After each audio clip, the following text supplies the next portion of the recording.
अच्छा मेरे बच्चे, हम लोगों का जो आज का टॉपिक है that is physics of solid.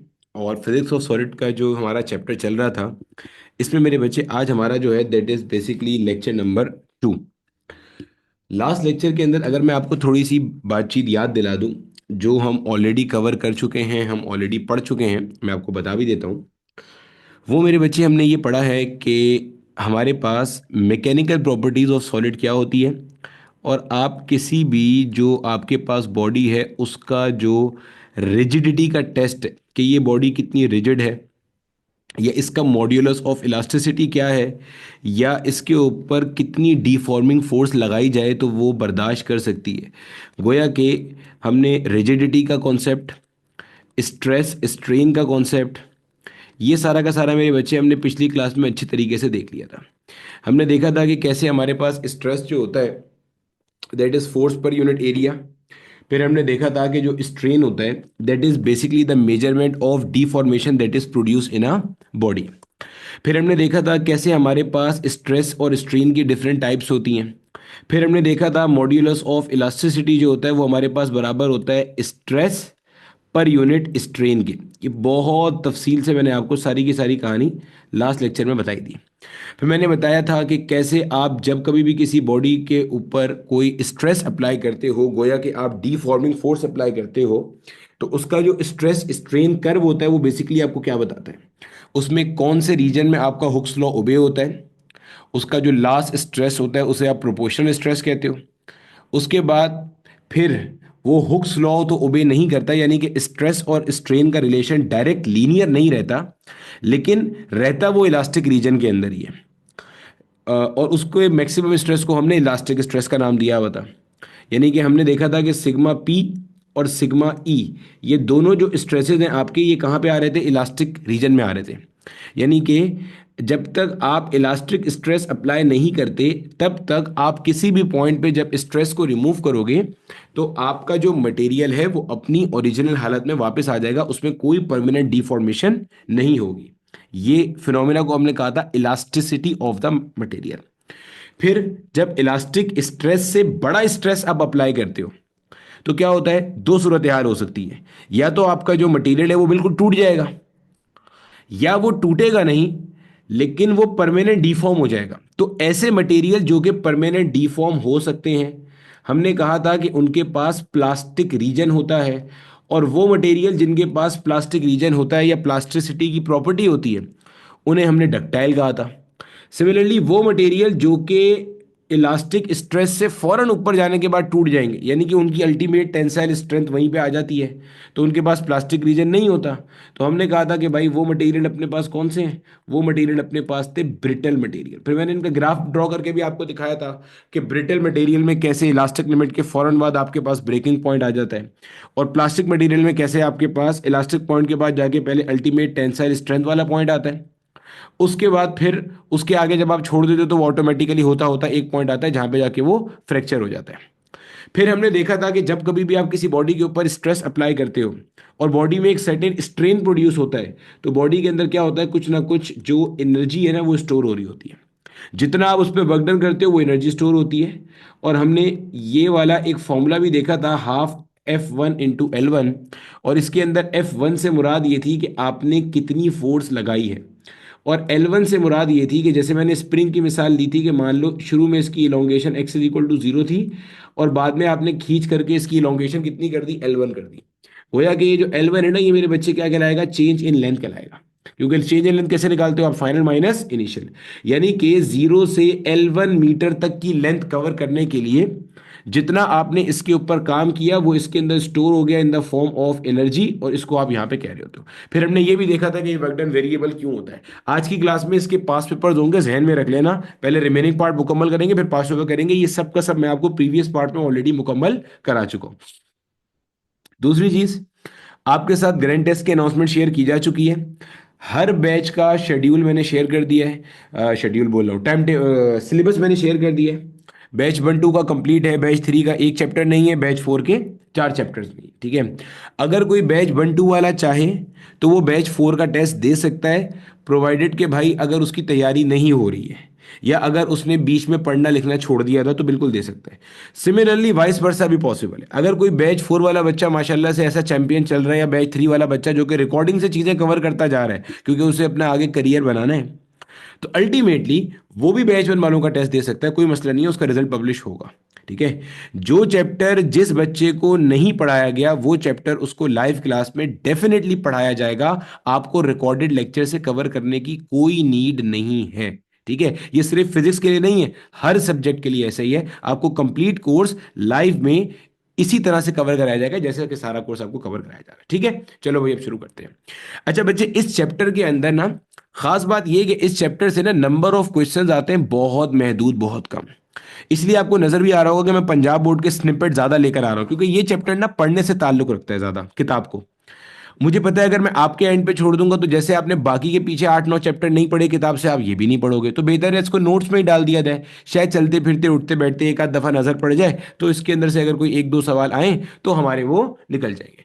इस चैप्टर में से जो ज्यादा क्वांटम आने का चांस है वो नस्ट के टेस्ट में है, या उन टेस्ट के अंदर है जहां पर नंबर ऑफ एमसीक्यूज फिजिक्स के अंदर जो है ना वो मोर देन 45-50 होते हैं।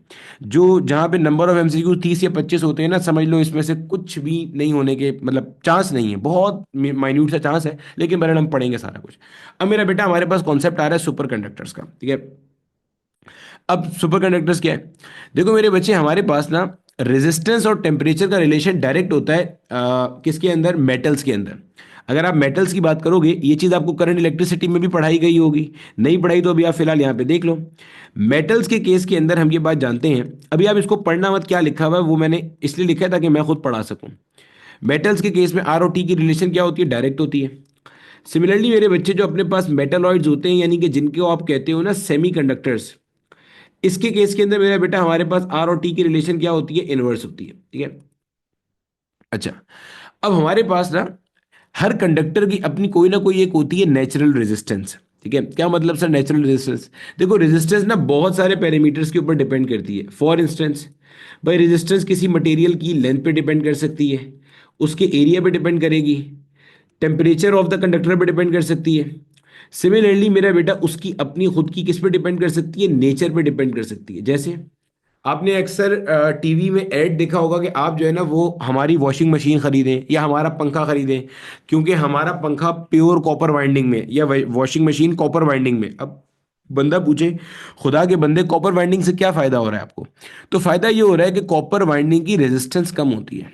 जब उसमें से करंट फ्लो करेगा तो वो एनर्जी हीट की फॉर्म में डिसिपेट नहीं होगी इतनी ज्यादा, आपको यूजेबल फॉर्म में ज्यादा मिल रही होगी।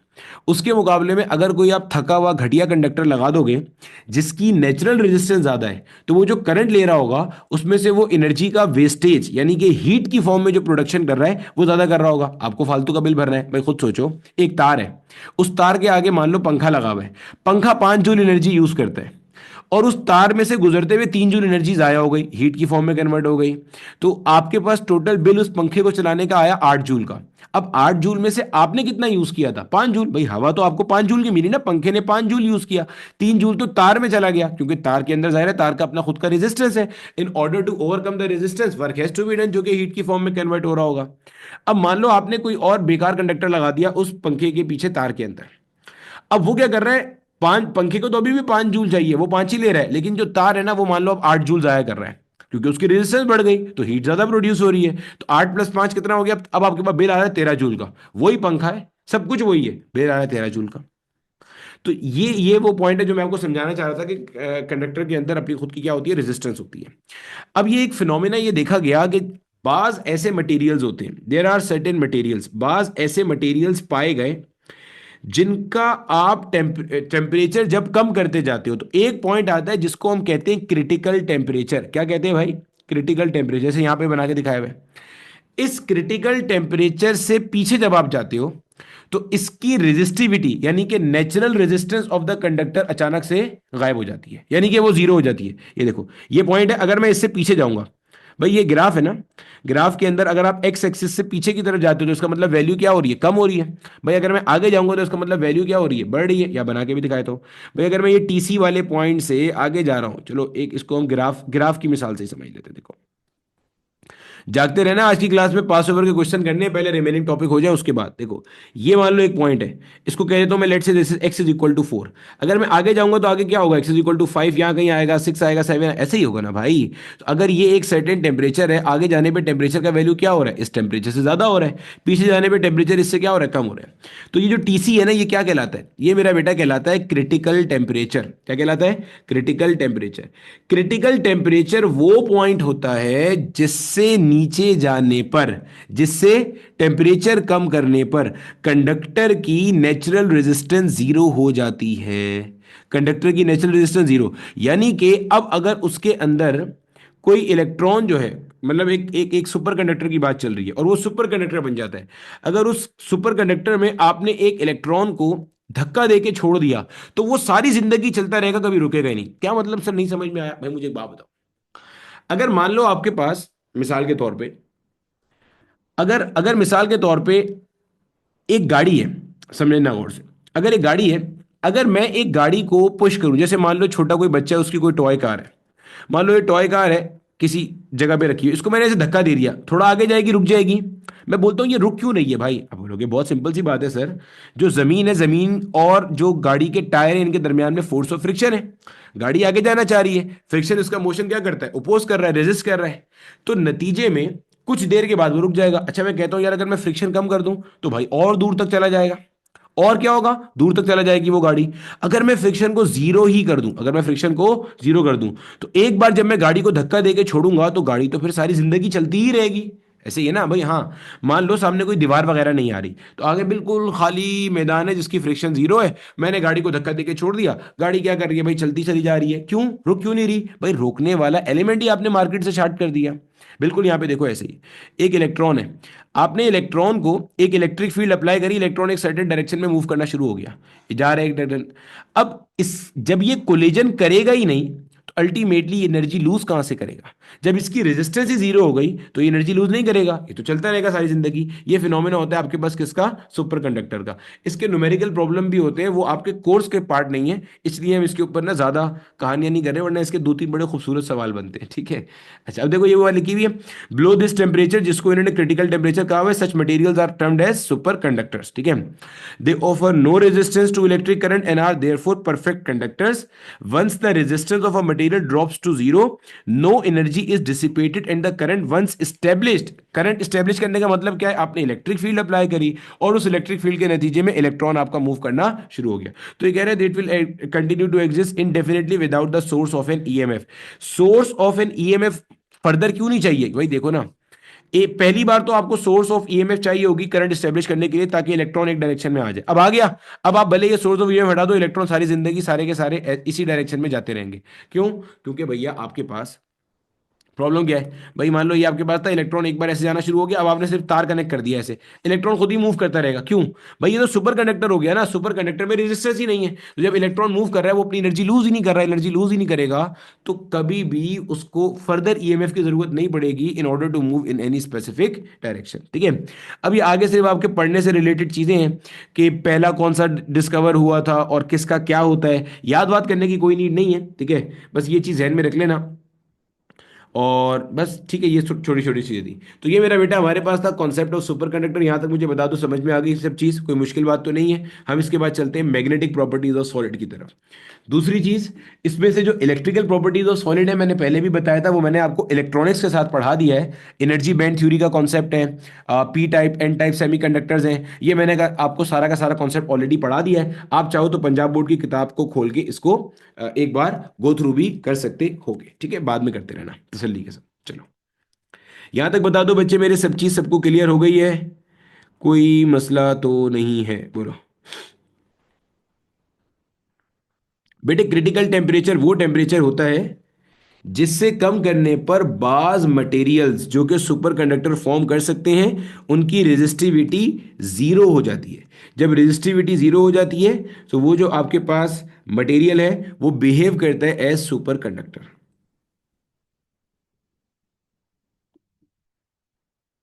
ठीक है।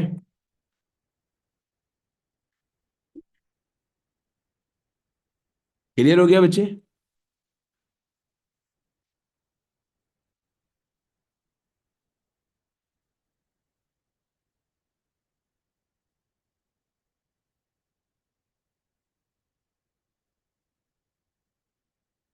बेटे ईएमएफ की जरूरत पहली दफा होगी जब आपने इनिशियली करंट को स्टेब्लिश किया है ना। देखो शुरू में आपके पास इलेक्ट्रॉन्स क्या होते हैं, रैंडमली मूव कर रहे होते हैं, ठीक है। जब आपने एक बार इनिशियली करंट को स्टेब्लिश कर दिया, ईएमएफ लगाया, एक प्लस हुआ एक माइनस हुआ, आपके जो इलेक्ट्रॉन्स थे वो एक सर्टेन डायरेक्शन में मूव करना शुरू हो गए। जब एक बार आपका करंट स्टेब्लिश हो गया ना, अब उसके बाद फर्दर जो है ना वो आपको ईएमएफ की सोर्स की जरूरत नहीं पड़ेगी उसको मूव कराने के लिए, ये मतलब है इस बात का। ठीक है, क्लियर है। Yes yes yes.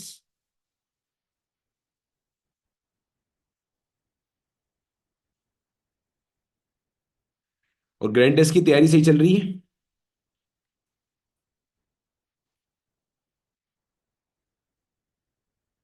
किस टेम्परेचर पे बनता है सुपर कंडक्टर, भाई अलग अलग होता है ना, हर मटेरियल का अलग अलग होता है, ठीक है। याद करने की कोई ज़रूरत नहीं है कि किस मटेरियल का क्या होता है, बिल्कुल ज़रूरत नहीं है याद करने की, ठीक है।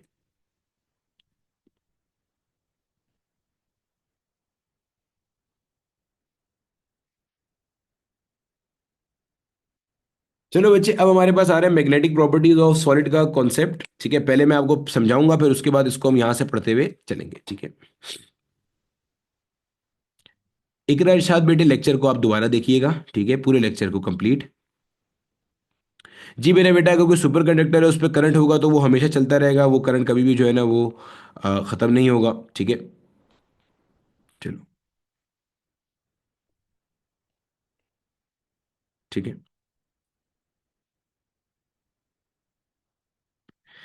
अब देखो मेरे बच्चे, हमारे पास अगला जो कॉन्सेप्ट है ना वो हमारे पास है मैग्नेटिक प्रॉपर्टीज ऑफ सॉलिड का। मैंने आपको बताया था शुरू के अंदर कि इसके अंदर हमने जो है ना वो टोटल तीन तरह की प्रॉपर्टीज पढ़नी है, mechanical, electrical and magnetic properties. तो मेरे बच्चे अब हमारे पास आ रही है मैग्नेटिक प्रॉपर्टीज।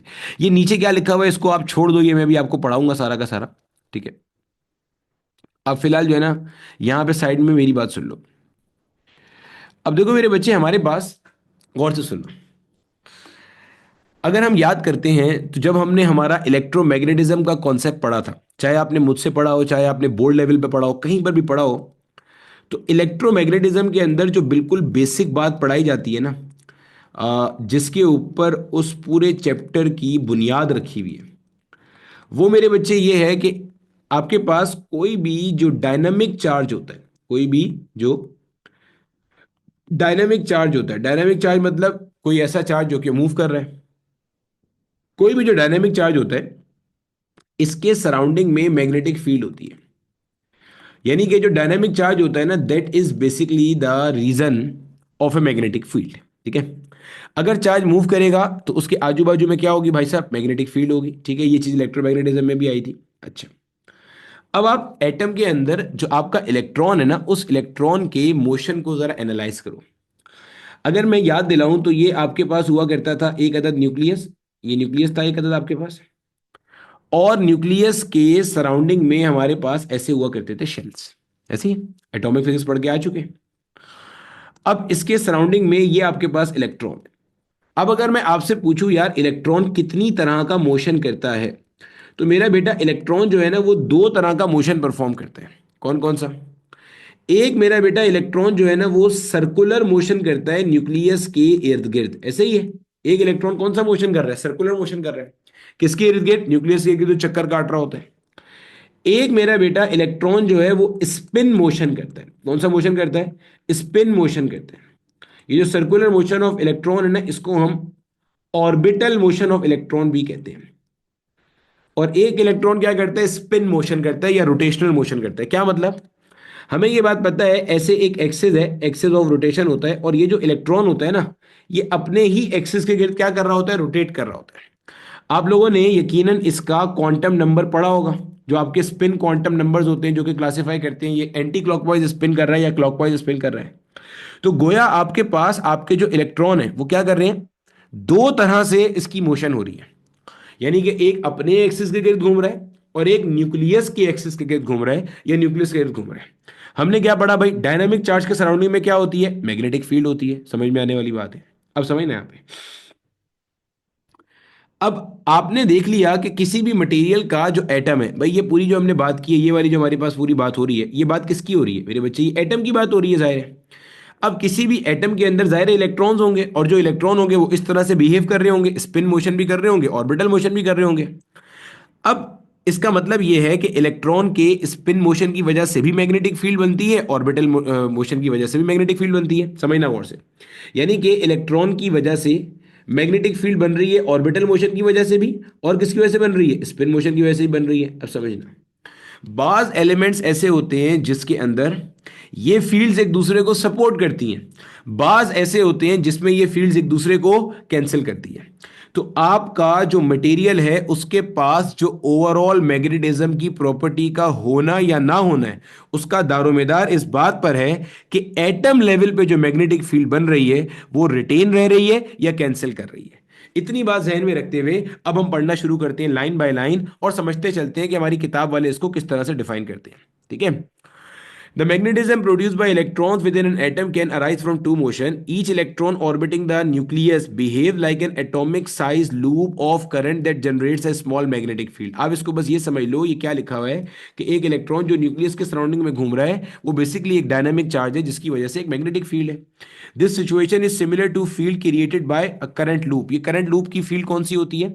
जो इलेक्ट्रोमैग्नेटिज्म के अंदर आपने करंट कैरिंग कंडक्टर के बारे में पढ़ा था कि करंट कैरिंग कंडक्टर के सराउंडिंग में एक अदद क्या होती है, मैग्नेटिक फील्ड होती है, जिसमें हमने हमारा बायो सेवर्ट लॉ देखा था या एम्पियर्स लॉ देखा था। ठीक है, अगर आपने मुझसे नहीं भी पढ़ा हुआ इलेक्ट्रोमैग्नेटिज्म तो कोई मसला नहीं है, बोर्ड लेवल पे तो पढ़ा होगा कि करंट कैरिंग कंडक्टर के सराउंडिंग में क्या होती है, मैग्नेटिक फील्ड होती है। यहां बस इतनी बात वो कहना चाह रहा है कि भाई जैसे ये इलेक्ट्रॉन मूव कर रहा है, आप समझ लो कि ये एक करंट कैरिंग कंडक्टर है। क्यों करंट कैरिंग कंडक्टर क्यों है भाई? करंट कैरिंग कंडक्टर क्या होता है? जिसमें चार्ज फ्लो कर रहा होता है। तो इलेक्ट्रॉन ऐसे ऑर्बिट में फ्लो कर रहा है, कह रहा है कि भाई मान ले ऐसे कि ये आपके पास क्या है, एक करंट कैरिंग लूप है, तो इसके सराउंडिंग में आपके पास एक क्या है, मैग्नेटिक फील्ड है। इन शॉर्ट इलेक्ट्रॉन जो ऑर्बिट कर रहा है उसकी वजह से क्या आ रही है, मैग्नेटिक फील्ड आ रही है। Secondly each electron possesses a spin. Spin मतलब ऐसे ही इलेक्ट्रॉन का एक्सिस है, इसके इर्द गिर्द ये इलेक्ट्रॉन घूम रहा है। That also give rise to a magnetic field. Net magnetic field created by the electrons within an atom is due to the combined field created by orbital and spin motion. Since there are a number of electrons in an atom, क्योंकि एक atom में multiple electrons हो सकते हैं, बहुत सारे electrons होते हैं, their currents or spin may be so oriented or aligned as to cancel the magnetic effects mutually or strengthen the effect. मैंने भी आपको ये बात बताई थी कि या तो ये जो इलेक्ट्रॉन की ये और ये वाली फील्ड है एक दूसरे को ऐड करेंगी, सब्ट्रैक्ट करेंगी। सिमिलरली एक इलेक्ट्रॉन की फील्ड दूसरे इलेक्ट्रॉन की फील्ड को ऐड सब्ट्रैक्ट करेगी, मतलब या तो ऐड कर रही होंगी या सब्ट्रैक्ट कर रही होंगी। यानी कि क्योंकि मैग्नेटिक फील्ड कैसी क्वांटिटी होती है, वेक्टर क्वांटिटी होती है, तो या तो ये एक दूसरे के सपोर्ट को ऐड कर रहे होंगे या ये एक दूसरे के सपोर्ट को नलिफाई करने की कोशिश कर रहे होंगे। ठीक हो गई, वही बात आ गई। An atom in which there is a resultant magnetic field. कोई भी ऐसा एटम, गौर से सुन लेना, कोई भी ऐसा एटम जिसके अंदर रिजल्टेंट मैग्नेटिक फील्ड है, यानी कि इलेक्ट्रॉन की ऑर्बिटल और स्पिन फील्ड सपोर्ट कर रही है उसे। सिमिलरली बहुत सारे इलेक्ट्रॉन की फील्ड भी आपस में एक दूसरे को सपोर्ट कर रही हैं। जाहिर है जब ये सारी की सारी मैग्नेटिक फील्ड एक दूसरे को सपोर्ट करेंगी तभी आपके पास क्या होगी, रिजल्टेंट फील्ड बचेगी। अगर सारी फील्ड एक दूसरे को कैंसिल कर रही होंगी तो आपके पास नेट फील्ड का इफेक्ट क्या हो जाएगा, नल हो जाएगा, जीरो हो जाएगा। तो atom in which there is a resultant magnetic field behaves like a tiny magnet and is called as the magnetic dipole. ऐसा एटम जिसके अंदर ये मैग्नेटिक फील्ड्स एक दूसरे को सपोर्ट करती हैं, एक इलेक्ट्रॉन की दूसरे को, इलेक्ट्रॉन की एक मोशन दूसरी मोशन को, तो ऐसा जो एटम होता है जिसके अंदर मैग्नेटिज्म रिटेन हुई भी होती है, रह रही होती है, वो आपके पास क्या कहलाता है भाई, मैग्नेटिक डायपोल कहलाता है। मैं फिर रिपीट कर रहा हूं, मेरा तरीका कभी भी ये नहीं है कि किताब से डायरेक्ट छाप छाप के पढ़ाया जाए। इस चैप्टर के अंदर बुक रीडिंग मैंडेटरी, आप देखोगे इसके अंदर से न्यूमेरिकल प्रॉब्लम इतने नहीं आएंगे, आप पास पेपर में भी देखोगे। तो चूंकि आपने इसको अपने एंड पे पढ़ना खुद है नहीं, तो मैं इसलिए स्निपेट ला ला के आपको यहां से पढ़ा रहा हूं। ठीक है, वरना यही सब चीज मैं आपको डेफिनेशन लिख के भी दे सकता था कि आप जो है ना वो खुद ही रिकॉर्डिंग सुनो और इसको अपने एंड पे लिखते रहो। ठीक है, तो जहन में रख लेना ये बात। The magnetic field of the atoms are responsible for the magnetic behavior of the substance made up of these atoms. ठीक है, आगे वही उन्होंने मंजन बेचा हुआ है, magnetism is therefore due to the spin or orbital motion of electrons surrounding the nucleus and is thus a property of all the substances. It may be mentioned that the अच्छा, ये जो है ना इन्होंने ये कहा है कि भाई आपका जो चार्ज न्यूक्लियस है ना, चार्ज न्यूक्लियस खुद भी बेसिकली स्पिन कर रहा होता है। ये आपके कोर्स डोमेन में नहीं है, लेकिन वो जो न्यूक्लियस होता है वो खुद भी स्पिन कर रहा होता है, उसका अपना स्पिन नंबर भी होता है। ठीक है, और उसकी वजह से भी क्या होता है, एक अदद मैग्नेटिज्म आता है। क्यों सर? भाई मैंने आपको क्या कहा था, कोई भी जो डायनामिक चार्ज होता है उसके सराउंडिंग में आपके पास क्या होती है मेरे बच्चे, मैग्नेटिक फील्ड होती है। तो जो आपका न्यूक्लियस है, क्या ये एक चार्ज पार्टिकल नहीं है? बिल्कुल है भाई। न्यूक्लियस में कौन कौन होता है? प्रोटॉन होता है, न्यूट्रॉन होते हैं। अब तो न्यूक्लियर फिजिक्स पढ़ लिया ना आपने, प्रोटॉन न्यूट्रॉन होते हैं। इसमें से प्रोटॉन कैसा है? पॉजिटिव है, तो न्यूक्लियस पे ओवरऑल चार्ज कैसा होता है? पॉजिटिव होता है। तो गोया जब आपका न्यूक्लियस स्पिन करेगा, इसका मतलब nucleus is behaving like a dynamic charge. लेकिन उसकी मैग्नेटिक फील्ड बहुत वीक होती है, ठीक है। वो क्यों होती है मैंने स्टार्ट में ही बता दिया कि न्यूक्लियस का स्पिन आपके कोर्स का डोमेन नहीं है, ठीक है। तो यहां तक आप लोग ध्यान में रख लोगे, इसको आप देख लोगे, यही सारी की सारी लिखी हुई है बात, ठीक है। ये हो गया, ये हो गया, ये हो गया। अब यहां पे मेरा बेटा इन्होंने वही सारी के सारे केसेस डिस्कस किए में जो मैंने आपको जो है ना वो बताए थे। क्या क्या बताए थे? मैंने आपको कहा था कि बास मटेरियल्स ऐसे होते हैं जिसके अंदर जो इलेक्ट्रॉन की स्पिन ऑर्बिटल मोशन है वो, और जो डिफरेंट इलेक्ट्रॉन्स की मैग्नेटिक फील्ड्स है वो एक दूसरे को सपोर्ट करती हैं, बास में कैंसिल करती हैं। तो भैया जिसमें कैंसिल कर देती हैं वो आपके पास कहलाते हैं मेरा बेटा डायमैग्नेटिक सब्सटेंसेस। देखते हैं यहाँ कहीं लिखा हुआ होगा शायद, ठीक है। देखते हैं। Two cases arises which have to be distinguished. In the first case, the orbit and spin axis of the electron in an atom are so oriented that the fields support each other. यहाँ जहाँ पे support कर रही हैं, and the atom behave like a tiny magnet. Substances with such atoms are called paramagnetic. Paramagnetic substances क्या है? Paramagnetic substances वो हैं मेरे बच्चे यहाँ, पैरामैग्नेटिक सब्सटेंसेस वो है मेरे बच्चे जिसके अंदर एटम के अंदर जो इलेक्ट्रॉन का स्पिन मोशन है और इलेक्ट्रॉन का ऑर्बिटल मोशन है, इनकी वजह से बनने वाली मैग्नेटिक फील्ड इस तरह की है कि वो एक दूसरे के इफेक्ट को सपोर्ट कर रही हैं। अब वो कैसे कर रही हैं वो अगेन आपके कोर्स स्कोप में नहीं है, बस जितना है उतना ही ध्यान में रखो। डेफिनेशन वाइज भाई क्या है पैरामैग्नेटिक सब्सटेंस? भाई वो है जिसका एटम मैग्नेट है, जिसका एटम टाइनी टूनी सा मैग्नेट है। सर एटम टाइनी मैग्नेट कैसे हुआ? भाई एटम में इलेक्ट्रॉन्स हैं, हर इलेक्ट्रॉन की फील्ड दूसरे को सपोर्ट कर रही है, और इलेक्ट्रॉन के अंदर भी जो स्पिन और ऑर्बिटल मोशन है वो एक दूसरे को सपोर्ट कर रहे हैं in terms of magnetic field vector, ठीक है। In the second time of atom there is no resultant field. अच्छा इन्होंने देखो यहां टर्म क्या यूज किया है? रिजल्टेंट फील्ड नहीं है। रिजल्टेंट फील्ड के ना होने का मतलब क्या है कि इलेक्ट्रॉन के स्पिन और ऑर्बिटल मोशन की वजह से तो मैग्नेटिक फील्ड बन रही है, लेकिन वो ऐसे बन रही है कि वो कैंसिल कर रही है। मिसाल के तौर पे इलेक्ट्रॉन के स्पिन मोशन की वजह से मैग्नेटिक फील्ड ऐसे बनी, इलेक्ट्रॉन के ऑर्बिटल मोशन की वजह से ऐसे बनी, नेट इफेक्ट क्या हो गया? जीरो। अब ऐसे अगले इलेक्ट्रॉन की वजह से एक फील्ड ऐसे बनी, एक फील्ड ऐसे बनी, नेट इफेक्ट जीरो हो गया। एक इलेक्ट्रॉन की वजह से स्पिन की वजह से ऐसे बनी मैग्नेट, ये इफेक्ट भी जीरो हो गया। यानी कि आपके पास जो ये जो हम डायमैग्नेटिक सब्सटेंसेस की बात कर रहे हैं, इसके अंदर मेरे बच्चे हमारे पास, इसके अंदर हमारे पास क्या होता है कि एटम लेवल के ऊपर जो मैग्नेटिक फील्ड है वो एक दूसरे को नलीफाई कर देती हैं। तो इस वजह से आपके पास रिजल्टेंट इलेक्ट्रिक फील्ड नहीं बनती, जैसे पानी है, कॉपर है, बिस्मथ है, एंटीमनी वगैरह वगैरह वगैरह वगैरह। अब मेरा बेटा इसके अंदर आपके पास ना जो अगला पैराग्राफ आ रहा है जिसके अंदर हम पढ़ेंगे फेरोमैग्नेटिक सब्सटेंसेस के बारे में। अब जरा इसको सुन लेना क्योंकि बहुत सारा बच्चा होता है। अब देखो एक तो आपको समझ में आ गया कि जो मैग्नेटिज्म से फारिग वाले सब्सटेंसेस हैं वो कौन से हैं? डायमैग्नेटिक। तो इनकी तो आगे बात भी नहीं होगी, तो इनको आप छोड़ ही दो। क्यों भाई? हम क्या पढ़े ऊपर मैंने हेडिंग डाली थी ना, हम क्या पढ़े थे? हम पढ़े मैग्नेटिक प्रॉपर्टीज ऑफ सॉलिड। तो भाई जो आपका डायमैग्नेट है उसके अंदर तो हो गया ना मसला, ही फड्डा ही सीधा सॉल्व हो गया कि भाई उसके अंदर तो एटम लेवल पे फील्ड ही एग्जिस्ट नहीं कर रही, यानी कि इनका एटम टाइनी मैग्नेट है ही नहीं, यानी कि इनका एटम मैग्नेटिक डाइपोल की तरह बिहेव ही नहीं कर रहा, तो वो तो पहली साइड पे हो गए। अब एक है पैरामैग्नेटिक और एक नीचे हम पढ़ेंगे फेरोमैग्नेटिक सब्सटेंस। अब जरा इन दोनों को समझना कि क्या फर्क है। मैं मोटे मोटे फर्क बताता हूं, एंड ऑब्वियस सी बात है फिर मैं लाइन बाय लाइन पढ़ता हुआ जाऊंगा, आपको सब समझ में आएगा। बस अगर आप इसके बाद में एक बार नोट्स बना लोगे ना तसल्ली के साथ, ये जो मैंने स्निपेट्स दिए हुए काफी है, इसमें से ही सवाल आएंगे सारे। पहली बात, पैरामैग्नेटिक और फेरोमैग्नेटिक सब्सटेंसेस दोनों मैग्नेट है, यानी कि दोनों के पास मैग्नेटिज्म की प्रॉपर्टी होती है। और आसान कर लो कि दोनों के एटम जो है ना वो टाइनी मैग्नेट्स की तरह बिहेव करते हैं। अच्छा सर फिर फर्क क्या है? एक को पैरा एक को फेरो क्यों कह रहे हैं? हाँ फर्क समझो। फर्क ये है कि देखो पैरामैग्नेटिक सब्सटेंस जो होते हैं ना ये वीक मैग्नेटिक सब्सटेंसेस होते हैं, यानी कि अगर आप किसी मैग्नेट के साथ लाके पैरामैग्नेटिक सब्सटेंस को रखो तो इसके पास बहुत वीक मैग्नेटिक प्रॉपर्टीज होती हैं। Ferromagnet substances on the other hand strong magnets बनाते हैं, एक चीज। दूसरी चीज, पैरामैग्नेट के अंदर एटम लेवल पे मैग्नेटिज्म एग्जिस्ट करता है। फेरोमैग्नेटिक के अंदर एक और कॉन्सेप्ट आता है जिसको आप डोमेन्स कहते हो। क्या सर डोमेन्स क्या भला है? ये देखो समझो, ये मान लो एक आपके पास पैरामैग्नेटिक सब्सटेंस है, सही है, यहाँ यहाँ बना है। ये मैं मिटा दूंगा, ये पैरामैग्नेट है। अब देखो इसके अंदर ना एक एटम मान लो ऐसे है, एक एटम ऐसे है, एक एटम ऐसे है, एक एटम ऐसे है, एक एटम ऐसे है, एक एटम यूं, एक यूं, एक यूं, एक यूं, ये एटम है आपके पास। ये आपके पास कौन सा? ये आपके पास पैरामैग्नेटिक सब्सटेंस था।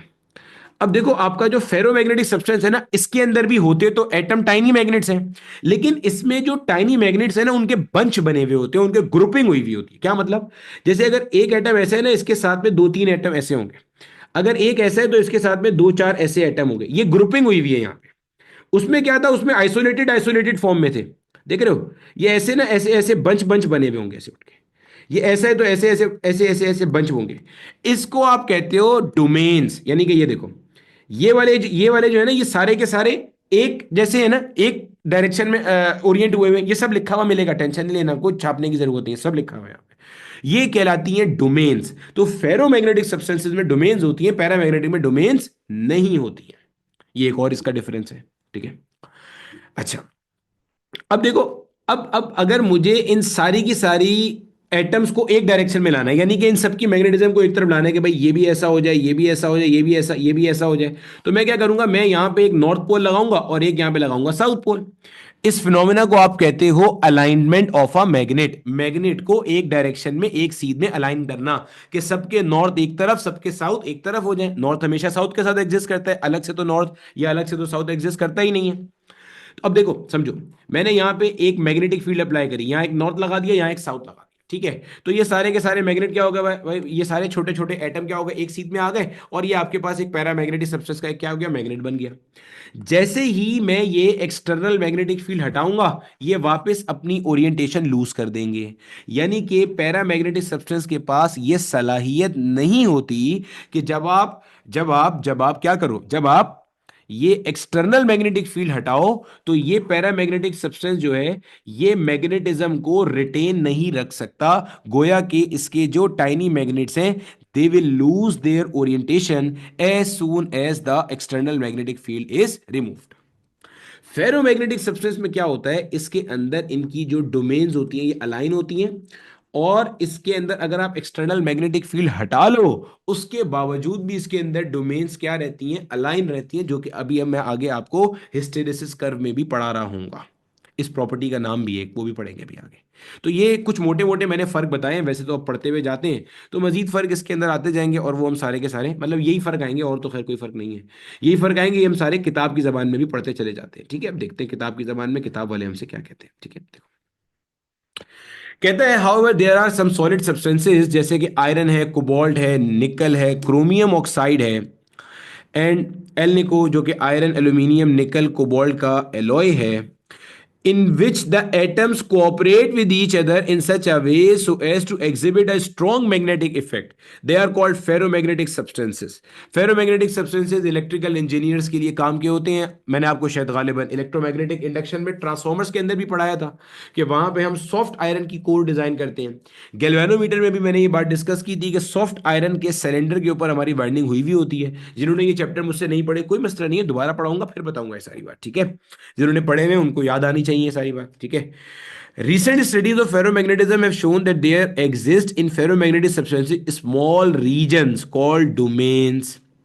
अब ये देखो, यहाँ इन्होंने डोमेन बना के भी दिखाएंगे, magnetic domains within an unmagnetize. अब ये आपका एक अनमैग्नेटाइज फेरोमैग्नेट है, इसमें देखो यहाँ पे ये डोमेन ऐसी है, इसका मतलब यहाँ जितने भी एटम्स होंगे वो सारे इस डायरेक्शन में अलाइन है। यहाँ पे डोमेन ऐसी है, इसका मतलब यहाँ वाले सारे ऐसे हुए होंगे। अब ये लिखा हुआ है इन्होंने सारा। Within each domain the magnetic fields of all the spinning electrons are parallel to one another, that is each domain is magnetised to saturation. यानी कि ये पूरा का पूरा डोमेन जो है ना, ये एक तरह का मैग्नेट है, ये अलग तरह का मैग्नेट है, ये अलग तरह का मैग्नेट है। Each domain behave as a small magnet with its own north and south pole. In an unmagnetized iron, the domains are oriented in a disorderly fashion so that the net magnetic effect of a sizable specimen is zero. कह रहे हैं कि भाई अभी ये सारी की सारी डोमेन जो है ये रैंडम अलाइन हुई हुई है। देखो, कोई यहाँ है, कोई ऐसे है, कोई ऐसे है। तो इस पूरे स्पेसिमेन का ना कोई एक नॉर्थ और कोई एक साउथ अभी नहीं है भाई। हर एक का अलग अलग नॉर्थ साउथ तो है, जैसे इसका नॉर्थ साउथ अलग है, इसका अलग, लेकिन इस पूरे स्पेसिमेन का एक नॉर्थ साउथ नहीं है। तो इस पूरे स्पेसिमेन का कोई एक मैग्नेटिक फील्ड अभी नहीं है। तो उसके लिए आप क्या करते हो, डोमेन अलाइन करते हो। अभी तो पढ़ाया था, एक्सटर्नल मैग्नेटिक फील्ड यहाँ पे अप्लाई करेंगे, उसकी वजह से डोमेन अलाइनमेंट का फिनोमेना होगा। ठीक है, लिखी हुई है, when the specimen is placed in an external magnetic field. याद करो, हमने ट्रांसफार्मर में भी यही बात पढ़ी थी कि अप्लाइड मैग्नेटिक फील्ड की वजह से हमारे पास ट्रांसफार्मर की जो कोर होती है, उसके अंदर आपके पास क्या होता है, डोमेन अलाइनमेंट होती है, और उसके अंदर जो एनर्जी का लॉस आ रहा होता है उसे हम हिस्टेरेसिस लॉस कहते हैं। वही हमारा यहाँ पे अगला टॉपिक भी होने वाला है। तो the domains line up parallel to the lines of external magnetic field and the entire specimen become saturated. Saturated का मतलब अभी आप सिर्फ इतना ही समझ लो कि जब आप यहाँ पे मैग्नेटिक फील्ड अप्लाई करते हो तो ये सारी डोमेन ना सीधी हो जाती है, ऐसे एक डायरेक्शन में आ जाती है। इस फिनोमेना को आप कहते हो सैचुरेशन ऑफ अ मैग्नेट, या इस फिनोमेना को आप कहते हो magnetisation of a ferromagnetic substance. ठीक है, क्लियर हो गया। आगे कहता है आयरन, और iron is a soft magnetic material. अब यहां पे ना सॉफ्ट और हार्ड मैग्नेटिक मटेरियल की डेफिनेशन आएगी, ये भी माजी में एक बार पूछी हुई, समझ लेना।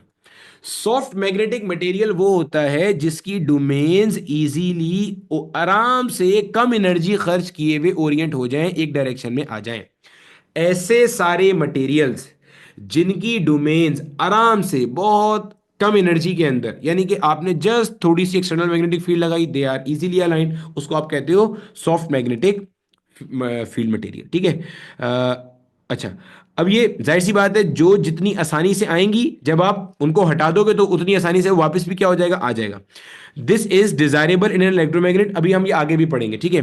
Domains in steel on the other hand are not so easily oriented to order, they require very strong external field. जो स्टील है वो हार्ड मैग्नेटिक मटेरियल होता है, उसके अंदर जो डोमेन्स होती है ना, इसको अलाइन करने में ज्यादा एनर्जी खर्च होती है, ज्यादा एनर्जी क्या होती है, खर्च होती है। यही वजह है कि आपके पास देखो, जब जो आपका सॉफ्ट मैग्नेटिक मटेरियल है, सॉफ्ट मैग्नेटिक मटेरियल के पास से जब आप ये एक्सटर्नल मैग्नेटिक फील्ड हटा लोगे, तो चूंकि उसकी डोमेन्स अलाइन आसानी से हुई थी, वो जो उनका अपना डिसऑर्डर होना है, या वो कह लो अपनी अलाइनमेंट को लूज करना है, वो भी आसानी से कर देंगी, लेकिन उतनी आसानी से भी नहीं करेंगे जितनी आसानी से आपका पैरामैग्नेटिक सब्सटेंस करता है। जहन में रख लेना, पैरामैग्नेटिक सब्सटेंस में तो वैसे डोमेन तो होती नहीं है, सिर्फ एटम्स ही, टाइनी मैग्नेट्स ही होते हैं। जबकि आपके जो हार्ड मैग्नेट्स होते हैं, हार्ड मैग्नेटिक मटेरियल्स होते हैं, ये हार्ड मैग्नेटिक मटेरियल जैसे स्टील है आपका, ये स्टील क्या करता है, इसकी डोमेन को अलाइन करना तो मुश्किल है, लेकिन वंस दे आर अलाइंड, अब ये अलाइन रहती है, आप एक्सटर्नल मैग्नेटिक फील्ड हटा भी दो तब भी ये क्या होगी, अलाइन रहेगी। इसके अंदर अगर आपने इसकी अलाइनमेंट को खत्म करना है तो आपको reverse external magnetic field apply करनी पड़ेगी, तब जाके इसकी क्या होती है, वो खत्म होती है। ठीक है, ये बात लिखी हुई है। दस steel makes a good permanent magnet, ये क्या करता है, गुड परमानेंट मैग्नेट बनाता है। अब यहां पे ना दो सवाल एग्जामिनर पूछता है। एक, इलेक्ट्रोमैग्नेट के लिए क्या प्रॉपर्टीज डिजायरेबल हैं। इलेक्ट्रोमैग्नेट के लिए प्रॉपर्टीज डिजायरेबल ये हैं कि वो सॉफ्ट मैग्नेटिक मटेरियल का बना हो, ताकि इजीली उसकी डोमेन अलाइनमेंट हो जाए और इजीली उसकी डोमेन वापस डिसअलाइनमेंट हो जाए। और परमानेंट मैग्नेट के लिए नाम से पता चल रहा है, देखो परमानेंट मैग्नेट में आप क्या चाह रहे हो कि वो मैग्नेटिज्म रिटेन रखे, तो वो हार्ड मैग्नेटिक मटेरियल का बनेगा कि जिसकी डोमेन को अलाइन कर पाना मुश्किल है और वापस रीअलाइन भी अपनी मर्जी से वो ना हो सके। ठीक है।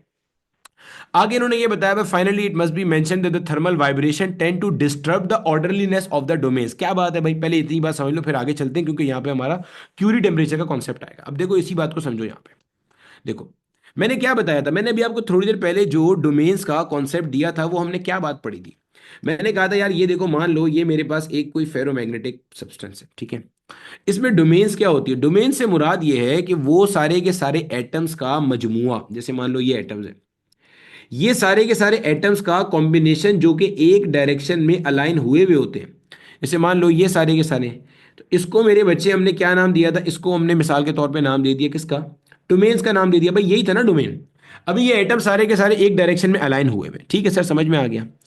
अब आप खुद देखो, अगर मैं क्या करूं, टेम्परेचर को बढ़ाना शुरू करूं इस स्पेसिमेन के, इस मटेरियल के, इस सैंपल के, तो भैया जब टेम्परेचर बढ़ाते हैं, पढ़ के आ चुके हैं, ये जो एटम है, ये एटम थर्मल एनर्जी एक्वायर करेगा, जी सर करेगा। एटम्स किसी भी सॉलिड स्ट्रक्चर में क्या करता है, वाइब्रेट कर रहा होता है। तो गोया के इसका जो एम्पलीट्यूड ऑफ वाइब्रेशन है, इसका जो एम्पलीट्यूड ऑफ वाइब्रेशन है, वो मेरे भाई साहब क्या होगा, बढ़ जाएगा। अब जब ये बढ़ जाएगा तो अब आप सोचो, ये अकेला थोड़ी एटम ये काम कर रहा है, सारे एटम यही काम कर रहे हैं। जब सबका एम्पलीट्यूड ऑफ वाइब्रेशन बढ़ जाएगा, सबका मोशन ज्यादा स्पीड से होना शुरू हो रहा है, सबके ऑसिलेशन तेज हो रही है, तो इनका ये जो ऑर्डर है ये भी क्या होगा, डिस्टर्ब होना शुरू हो जाएगा। जब ये ऑर्डर डिस्टर्ब होना शुरू हो जाएगा तो फिर ये डोमेन डोमेन रहेगी नहीं।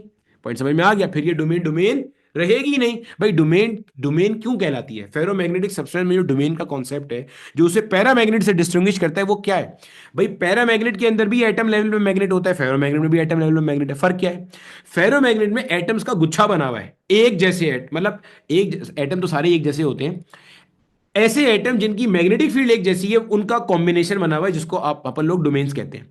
अब जब आप टेम्परेचर बढ़ाते हो तो टेम्परेचर के बढ़ाने की वजह से इसकी एम्पलीट्यूड ऑफ वाइब्रेशन बढ़ती है, जिसको यहाँ पे इन्होंने थर्मल वाइब्रेशन या थर्मल एगिटेशंस का नाम दिया हुआ होता है। किताब में पता नहीं आगे कहीं लिखा हुआ नहीं लिखा हुआ, ठीक है, एक दो किताब में से देखा था मैंने। तो वो जो वाइब्रेशन कर रहे होते हैं उसको उन्होंने कहा हुआ है। अब उसकी वाइब्रेशन क्या होती है, मतलब ज्यादा कह लो कि रैंडम होना शुरू हो जाती है, उसकी वजह से डिसऑर्डरनेस बढ़ती है, फिर ये डोमेन डोमेन रहती ही नहीं है। देखो, ferromagnetic materials preserve the orderliness at ordinary temperature. Ordinary temperature पे तो ये ठीक है, इनका ऑर्डर बरकरार रहेगा। When heated they begin to lose their orderliness due to increase thermal motion. This process begins to occur at a particular temperature. वो particular temperature जाहिर है जो डिफरेंट फॉर डिफरेंट मटेरियल्स है, called the Curie temperature.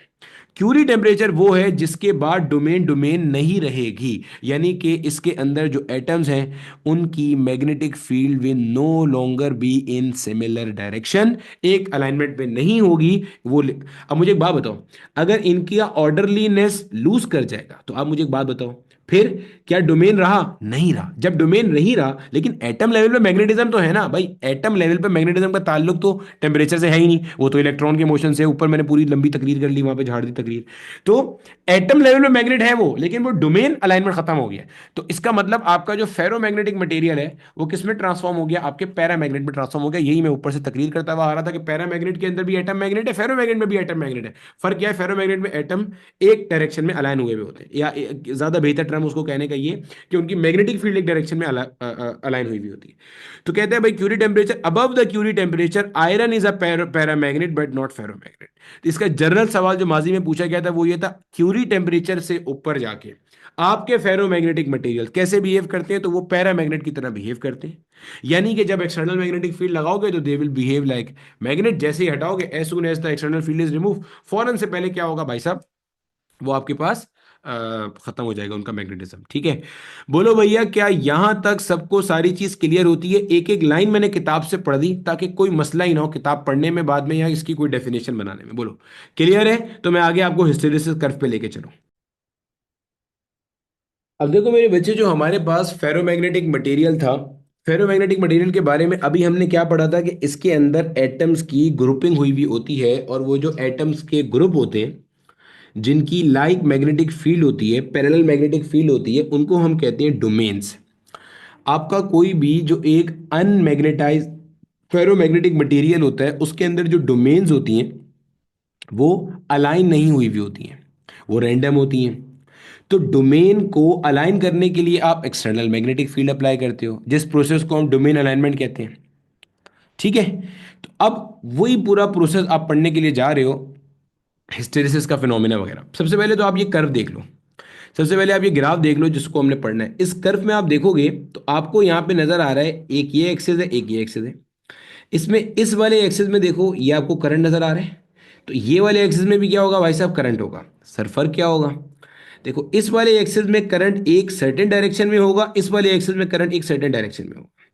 Similarly यहां देखो छोटा सा आपको बी लिखा हुआ नजर आ रहा है, ये बी आपके पास क्या है? Magnetic field. मैग्नेटिक फील्ड, ये वही बी है जिसको आपने पढ़ा है। जैसे आपके पास ये करंट कैरिंग कंडक्टर है, इसमें ये एक पॉइंट ए है, ये एक पॉइंट बी है।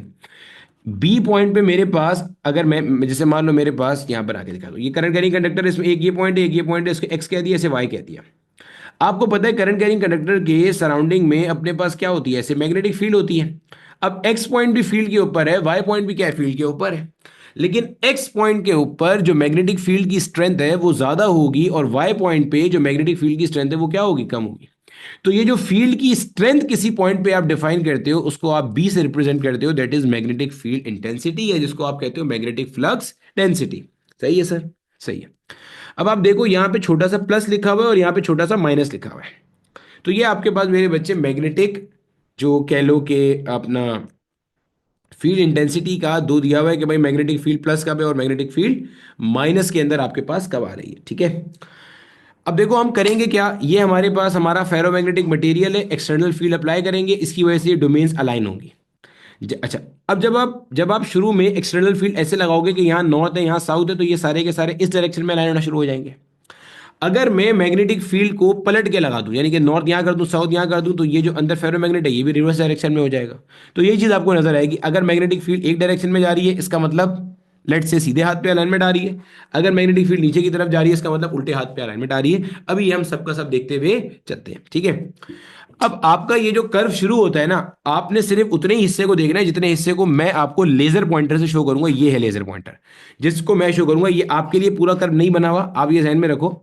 आप सिर्फ ये बात ध्यान में रखो, या मैं ड्रॉ भी कर देता हूँ ना, बल्कि एक काम करूंगा मैं ही ड्रॉ कर देता हूँ यहाँ पे कर्व, ठीक है। चलो, आप सिर्फ इस कर्व को देखो, ये नीचे जो कर्व बना हुआ है ना इसको हम खुद ही ट्रेस कर लेंगे, ये कोई कमाल नहीं है इतना बड़ा, ठीक है। आप इस कर्व को देखो, यहाँ से मैं ड्रॉ करता हुआ जाता हूँ, ठीक है। अब मेरे बच्चे ये हमारे पास है मैग्नेटिक फील्ड, और ये हमारे पास क्या है, दिस इज योर करंट, ठीक है। अभी शुरू में आपके पास जो मैग्नेटिक फील्ड है ना वो जीरो है। भाई आप क्यों जीरो है सर? नीचे वाले कर्व को छोड़ दो यार, इसको भाड़ में डालो, ये क्या बना हुआ है, ये हमारा कंसर्न ही नहीं है अभी, वो खुद ही समझ में आ जाए। देखो भाई, मैग्नेटिक फील्ड जीरो किस तरह से, मैंने क्या बोला, हम कर क्या रहे हैं, फेरो मैग्नेटिक मटेरियल की डोमेन को अलाइन कर रहे हैं। गोया कि जब मैं अभी ताज़ा ताज़ा फेरो मैग्नेटिक मटेरियल खरीद के लाया हूँगा तो उसकी जो डोमेन है अभी तो वो अनअलाइन होंगी, तो इसका मतलब अभी मैग्नेटिज्म क्या है, जीरो है। अब जब मैंने एक्सटर्नल मैग्नेटिक फील्ड अप्लाई करी, अच्छा एक्सटर्नल मैग्नेटिक फील्ड कैसे अप्लाई करी, with the help of an alternating current, current की मदद से करी अप्लाई। भाई जो करंट कैरिंग कंडक्टर होता है उसके सराउंडिंग में क्या होती है, मैग्नेटिक फील्ड होती है। तो जैसे जैसे मेरे करंट का वैल्यू बढ़ता जा रहा है, सुनना, करंट का वैल्यू बढ़ता जा रहा है वैसे वैसे मेरी डोमेन्स क्या होती जा रही है, अलाइन होती जा रही है। पॉइंट समझ में आ रहा है? एक पॉइंट आता है जहां पे जाने के बाद मेरी सारी डोमेन्स अलाइन हो जाएंगी। ये देखो ये हुआ क्या है, फिर समझो। जैसे जैसे मैंने करंट बढ़ाया, ये मैग्नेटिक फील्ड का वैल्यू देखो क्या होता जा रहा है, करंट और बढ़ाया, मैग्नेटिक फील्ड का वैल्यू क्या हो रहा है, बढ़ता जा रहा है। क्या मतलब सर इस बात का? भाई ये जो देखो ये था, ये आपके पास जो डोमेन्स थी वो ऐसे ऐसे ऐसे ऐसे अलाइन होना शुरू होती जा रही हैं। अब एक वक्त आएगा जब फेरो मैग्नेटिक मटेरियल में सारी की सारी डोमेन्स अलाइन हो जाएंगी, इसको आप कहते हो सेचुरेशन ऑफ अ मैग्नेट। आपका फेरो मैग्नेटिक मटेरियल पूरा का पूरा मैग्नेटाइज हो गया। इस फिनोमेना को क्या कहते हैं, सेचुरेशन ऑफ अ मैग्नेट। सही है। अब पढ़ लो पहला पैराग्राफ भाई साहब, ये हो गया द पोर्शन ओ ए। अब इस पे देखो मैं ओ ए मार्क भी कर देता हूं अपने ग्राफ में। भाई इसको आपने कह दिया ओ, इसे आपने कह दिया A, this is O A portion of the graph. यहां पे आए अभी हम खड़े हुए, ठीक है। इस ग्राफ के साथ साथ चलना, क्या है, the portion O A of the curve is obtain when the magnetizing current I E is increased. A R को भी भाड़ में डालो, इसको भी छोड़ दो, इसको भी छोड़ दो, इसको भी छोड़ दो, ठीक है भाई। इतनी बात समझ में आ गई? आगे मैं सब समझाता हूँ। अभी इतनी बात समझ में आ गई कि भाई शुरू में आपके पास मैग्नेटिक फील्ड क्या था, फेरोमैग्नेटिक सब्सटेंस के सारे की डोमेन्स अनअलाइन थे, तो अल्टीमेटली मैग्नेटिक फील्ड जीरो थी। आपने करंट बढ़ाना शुरू किया तो भाई मैग्नेटिज्म आना शुरू हुआ, डोमेन अलाइनमेंट होना शुरू हुआ। एक पॉइंट आया जब वो मैक्सिमम हो गया, इसको आप कहते हो सैचुरेशन हो गया। अब देखो मैंने आपको बता दिया कि आपने एक बार सारी की सारी ये डोमेन्स कर दी अलाइन। अब अगर आप इसको यहां से छोड़ करके चले जाओ, यानी कि आप अप्लाइड फील्ड हटा दो ना, अगर अप्लाइड फील्ड हटा दो तो ये इसी डोमेन में अलाइन रहेगी। यही तो फर्क है फेरोमैग्नेटिक में और पैरामैग्नेटिक में। सर आपने तो कहा था सॉफ्ट आयरन की, खुद ही नहीं, मैंने खुद ही का लफ्ज यूज नहीं किया था, मैंने कहा था सॉफ्ट आयरन की या सॉफ्ट मैग्नेटिक मटेरियल की आराम से चली जाती है, हार्ड वाले की देर से जाती है। मैंने ये भी कहा था कि जो सॉफ्ट मैग्नेटिक मटेरियल होता है उसको कम एनर्जी चाहिए होती है अपनी डोमेन को डिसअलाइनमेंट करने में, और हार्ड वाले को ज्यादा चाहिए होती है, जैसे बनाने में ज्यादा चाहिए होती है। अब देखो ये आपका मैग्नेटिक मटेरियल था, ऐसे बन गया। अब मुझे क्या करना है, समझना गौर से। अगर मैं यहां पे मैग्नेटिक फील्ड को जीरो कर दूं, अगर मैं क्या कर दूं, मैग्नेटिक फील्ड को जीरो कर दूं, तो देखो अब जब मैं मैग्नेटिक फील्ड को जीरो कर रहा हूं ना, तो अल्टीमेटली ये मैं आ रहा हूं वापस पीछे की तरफ। सर पीछे की तरफ क्यों आ रहे हैं आप? भाई मैग्नेटिक फील्ड मैंने किस तरह से स्टेब्लिश की थी, करंट को बढ़ा के। भाई यहां से जब मैं यहां तक गया था करंट बढ़ गया था ना, ये वैल्यू करंट पे मुझे ये मिल रहा था। अब मैं वापस करंट को कम करता हुआ जीरो पे आ रहा हूं, समझ रहे? करंट को क्या कर रहा हूं, अब देखो इधर मूव कर रहा हूं, अब इस वाले ग्राफ को नहीं देखो, अब इस वाले को देखो। अब मैं करंट को वापस कम करता हुआ पीछे आ रहा हूं, करंट को क्या कर रहा हूं, अब मैं कम करता हुआ आ रहा हूं पीछे। करंट को कम करते करते इस पॉइंट पे आके देखो मेरा करंट क्या हो चुका है, जीरो। अब आप यहां पे नोट करो, जब मैंने करंट को जीरो कर दिया यानी कि मेरी अप्लाइड फील्ड क्या हो चुकी है, अब जीरो हो चुकी है। अप्लाइड फील्ड तो है ही नहीं भाई, अप्लाइड फील्ड तो करंट की वजह से आ रही थी ना मेरे भाई। और मैंने मेरे बच्चे मेरे करंट को अभी क्या करा हुआ है, करंट को तो मैंने जीरो कर दिया है। जब करंट मेरा जीरो है उस वक्त भी आप देखो ये जो ग्राफ है ये इस पॉइंट पे किसी मौजूद है। इस पॉइंट को हम कहते हैं रिटेंटिविटी का पॉइंट। ये वाला पॉइंट आपके पास क्या है, ये वो पॉइंट है जो ये बता रहा है कि जब आपने अप्लाइड मैग्नेटिक फील्ड जीरो कर दी, एक्सटर्नल मैग्नेटिक फील्ड जीरो कर दी, मैग्नेटाइजिंग करंट का वैल्यू जीरो कर दिया, तब भी इसके पास कुछ ना कुछ मैग्नेटिज्म बरकरार है। क्या हुआ, क्या फिर समझो। शुरू में ये सारी डोमेन्स, कोई ऐसे था, कोई ऐसे था, कोई ऐसे था, कोई यहां था, कोई यहां था, कोई ऐसे था, हर ऐसे था। मैग्नेटिक फील्ड अप्लाई करी, ये सारी डोमेन एक डायरेक्शन में आ गई उठ करके। अब जब मैंने करंट खत्म करना शुरू किया तो उसके बावजूद एक यूं है, कोई ऐसे है, कोई ऐसे, यानी कि ऑल्दो कि इनकी अलाइनमेंट थोड़ी सी डिस्टर्ब हुई है मैग्नेटाइजिंग करंट खत्म करने से, लेकिन अभी भी इनके पास मैग्नेटिज्म बरकरार है। This is the difference between paramagnet and ferromagnetic substance, कि इनके पास मैग्नेटिज्म को रिटेन रखने की सलाहियत होती है। जो ज्यादा देर तक रिटेन रख सकते हैं वो परमानेंट मैग्नेट बनाते हैं, हार्ड मैग्नेटिक मटेरियल। जो कम देर तक रख सकते हैं वो सॉफ्ट मैग्नेट बनाते हैं। तो ये आ गया, यहां पे समझ आ गया। अब आप एक चीज नोट करो, देखो फिर बता रहा हूं, ये वाला ग्राफ ओ से ए वाला कब आया, जब आप मैग्नेटाइजिंग करंट बढ़ा रहे थे। ए से आर वाला कब आया, जब आप पीछे आ रहे थे। ऐसे ही है।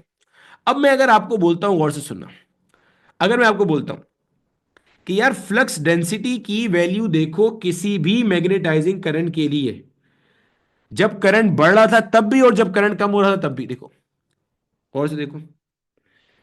अगर मान लो यहां पे लेट से मिसाल के तौर पे समझना, यहां पे मान लो 0 एम्पियर करंट था और ये बढ़ते बढ़ते बढ़ते बढ़ते इस पॉइंट पे जाके मेरे बच्चे मान लो आपके पास 5 एम्पियर करंट हुआ था। तो यहां कहीं पे आपके पास 3 एम्पियर करंट आएगा। खुद सोचो भाई, इस किसी पॉइंट पे आपके पास 3 एम्पियर करंट आएगा। देखो मैं फिर रिपीट कर रहा हूं, परेशान नहीं हो जाओ, मैं फिर रिपीट कर रहा हूं सारे पॉइंट्स को। शुरू में आपने अपना मैग्नेटाइजिंग करंट 0 एम्पियर से बढ़ाते बढ़ाते 5 पे लेकर गए, तो भाई एक सेचुरेशन पॉइंट आ गया जहां पे सारी डोमेन अलाइन हो गई। फिर 5 एम्पियर से कम करते करते 0 पे आया, तो भाई जितनी डोमेन ने डिसअलाइन होना था हो गई, अब कुछ ना कुछ मैग्नेटिज्म उसके पास क्या रिटेन रही हुई है। अब देखो, इसका मतलब ये 3 एम्पियर का पॉइंट है, ये एक बार जाते हुए आया था, एक बार ये आते हुए आया था। ऐसे ही सारे पॉइंट्स होंगे मैग्नेटाइजिंग करंट के, जितने भी पॉइंट्स हैं वो एक बार करंट बढ़ाते हुए आए होंगे, एक बार करंट कम करते हुए आए होंगे। जब करंट बढ़ाते हुए 3 एम्पियर आया था तब फ्लक्स डेंसिटी की वैल्यू देखो यहां थी। जब कम करते हुए 3 एम्पियर आया तब देखो फ्लक्स डेंसिटी की वैल्यू यहां है। तो आप देखो, फ्लक्स डेंसिटी की जो वैल्यू है वो सेम करंट पे, गौर से सुनना, फ्लक्स डेंसिटी की वैल्यू सेम करंट पे, तीन मिसाल दे रहा हूं 3 एम्पियर की, 3 एम्पियर पे फ्लक्स डेंसिटी की वैल्यू 3 एम्पियर पे जब करंट कम हो रहा है तब ज्यादा आ रही है, और जब करंट बढ़ रहा था तब कम आ रही है। फिर सुनो, फ्लक्स डेंसिटी की वैल्यू सेम करंट पे, भाई एक ही करंट है जो आगे जाते हुए भी आ रहा है पीछे आते हुए भी आ रहा है। फ्लक्स डेंसिटी की वैल्यू देखो इसी सेम करंट पे दो दफा आई है, एक ये रही और एक ये रही। फ्लक्स डेंसिटी की वैल्यू सेम करंट पे जब करंट कम हो रहा है तब ज्यादा आ रही है, ये है फ्लक्स डेंसिटी, इसको कह रहा हूं फ्लक्स डेंसिटी। और जब करंट बढ़ रहा था तो कम आ रही, देखो ये बात लिखी हुई है। ठीक है।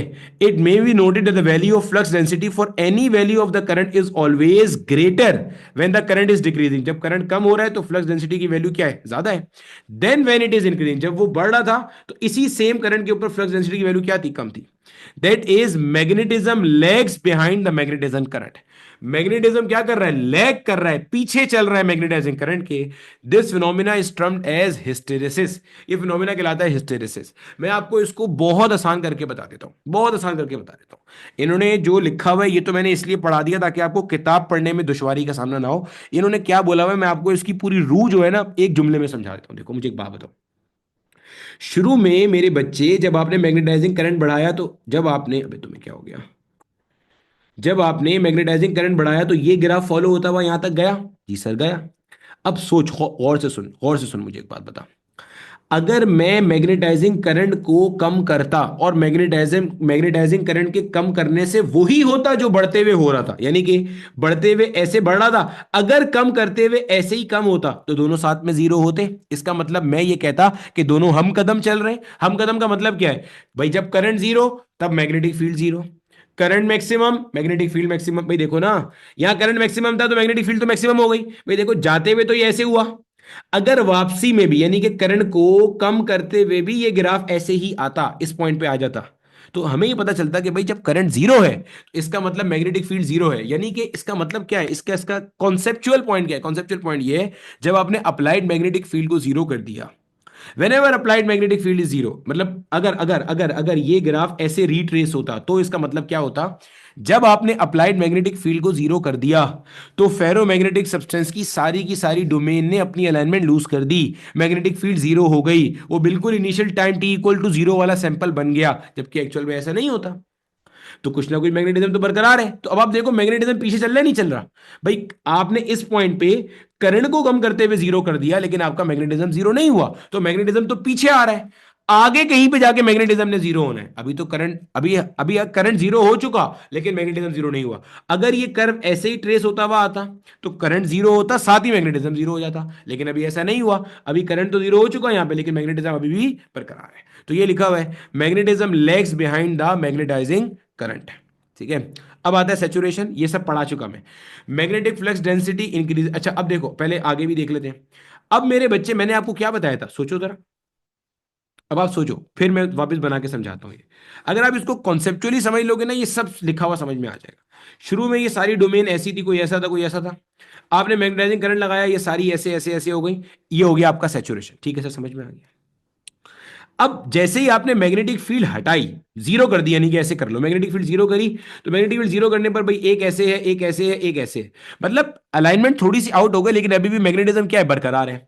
अब अगर मैं रिवर्स मैग्नेटिक फील्ड लगा दूं, सोचो जरा, अगर मैं रिवर्स मैग्नेटिक यानी कि यहां नॉर्थ यहां साउथ कर दूं, तो भाई असूली तौर पे तो इनको सबको ऐसे अलाइन होना चाहिए, हाँ या ना, उल्टा अलाइन होना चाहिए। लेकिन क्या ये फौरन से उल्टा अलाइन हो जाएंगे? नहीं, फौरन से तो नहीं होंगे। भाई अगर ये ऐसे है तो ये पलटेगा ना, ऐसे इसकी अलाइनमेंट चेंज होगी। तो भाई ऐसे तो नहीं है ना एकदम से यहां से गायब हो जाएगा और ऐसे करके मतलब पहले ऐसे होगा, फिर ऐसे होगा, फिर ऐसे होगा, फिर ऐसे होगा, ऐसे करते करते ऐसे होगा। अब आप सोचो जरा, समझो जो बताना चाह रहा हूं। या मैं यहाँ पे रफ से बना के भी दिखाया, तो देखो, शुरू में आपके पास ये कोई ऐसे था, कोई ऐसे था, कोई यहाँ था, ये तो बिल्कुल अनअलाइन था। आपने क्या किया भाई साहब, यहाँ नॉर्थ यहाँ साउथ दिया आपने। अब ये सारे ना ऐसे अलाइन हो गए, समझ जाना। अब ये सेचुरेशन पॉइंट आ गया, all the domains are aligned. ठीक है, आपने क्या करा भाई साहब, आपने अप्लाइड मैग्नेटिक फील्ड हटा दी। अभी एक ऐसा है, एक ऐसा है, एक ऐसा है, थोड़ा सा मैग्नेटिज्म बरकरार है अभी। ठीक है, जो कि फेरो मैग्नेटिक मटेरियल का खास है, होना भी चाहिए। अब आपने क्या किया, रिवर्स मैग्नेटिक फील्ड लगाई। यानी कि पहले देखो ऐसा था ना, नॉर्थ साउथ ऐसा था। अब आपने उल्टा काम किया भाई, आपने बोला मैं रिवर्स मैग्नेटिक फील्ड लगाऊंगा। जब रिवर्स मैग्नेटिक फील्ड आपने लगाई, तो अब देखो इस वाले को देखो जरा। भाई ये आहिस्ता आहिस्ता तब्दील होगा ना। तो भाई एक टाइम आया जब ये यहां था, ये वाला मान लो कुछ ऐसे हो चुका, ये वाला मान लो कुछ ऐसे हो चुका। अब आप नोट करो यहाँ, अब ये इन द प्रोसेस है भाई। इस वाले ने जो अभी ऐसे हुआ है, इसने होना ऐसे ही है इसकी तरह, और इसने भी ऐसे ही होना है, लेकिन अभी ये प्रोसेस चल रहा है।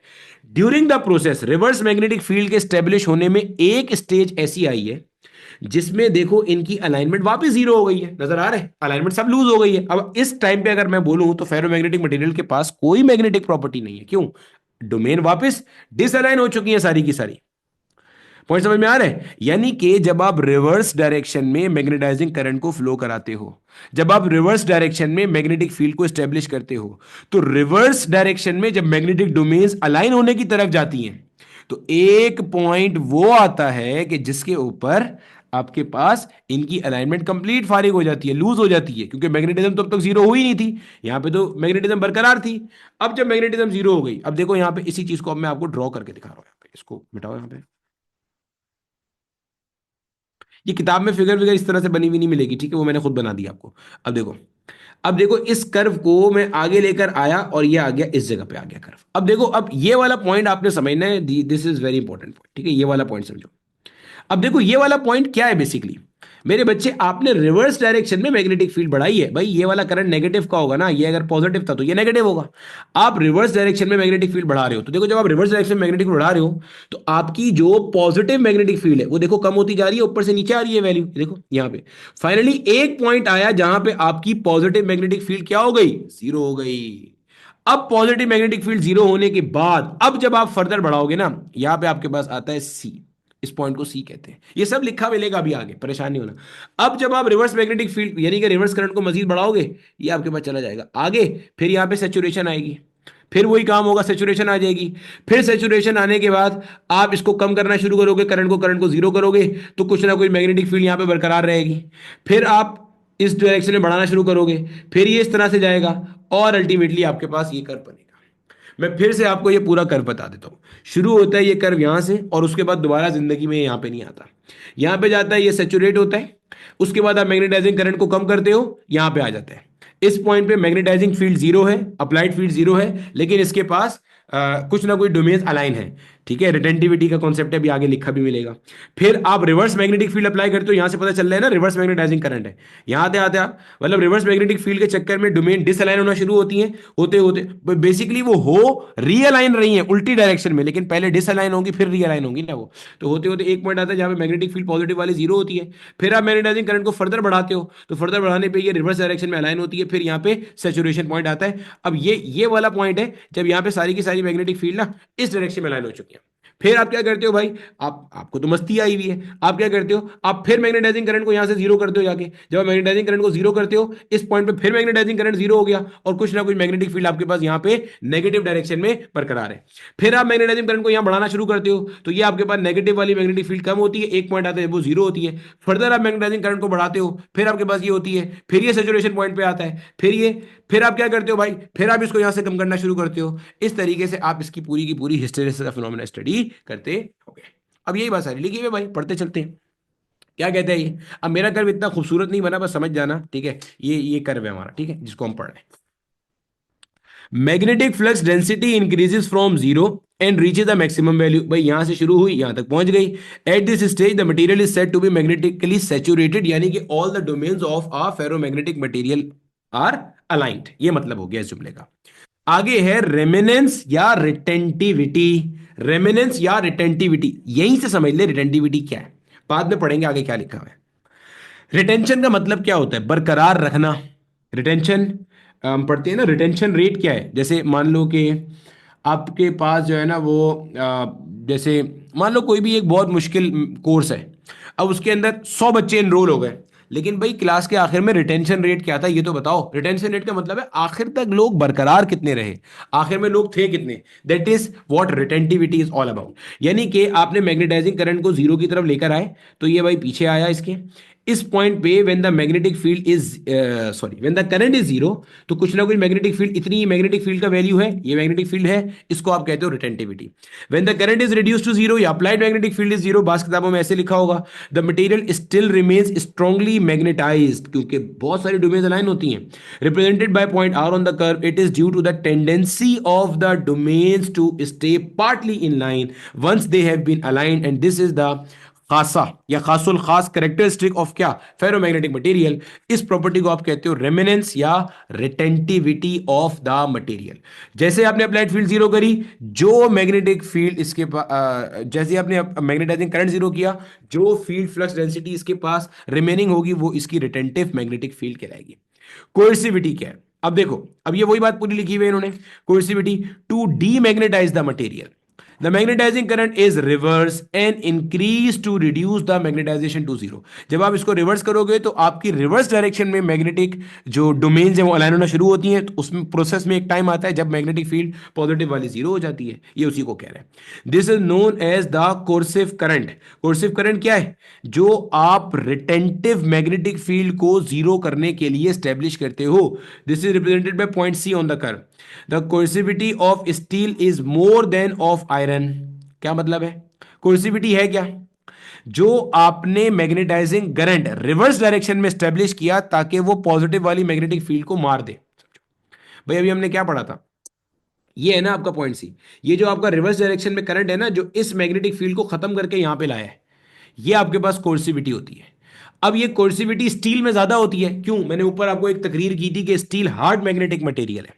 हार्ड मैग्नेटिक मटेरियल की डोमेन्स को अलाइन कर पाना भी मुश्किल, और वापस उनके अलाइनमेंट को खत्म कर पाना भी क्या है, मुश्किल है। अब यहां देखो, ये आपके सामने बना हुआ है आयरन का, देखो इसके लिए छोटा सा रिवर्स करंट चाहिए जो कि इसकी कोर्सिविटी को ले आएगा, यानी कि इसकी रिवर्स मैग्नेटिक फील्ड स्टेब्लिश हो जाएगी और इसकी पॉजिटिव मैग्नेटिक फील्ड जीरो हो जाएगी।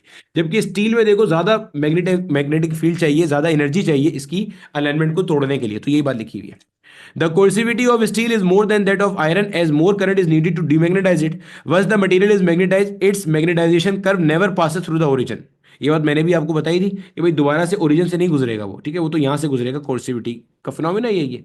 Incident from the close loop, जिसको आप कहते हैं क्या, हिस्टेरेसिस लूप कहते हो। अब आगे आपसे कहता है भैया area of the loop.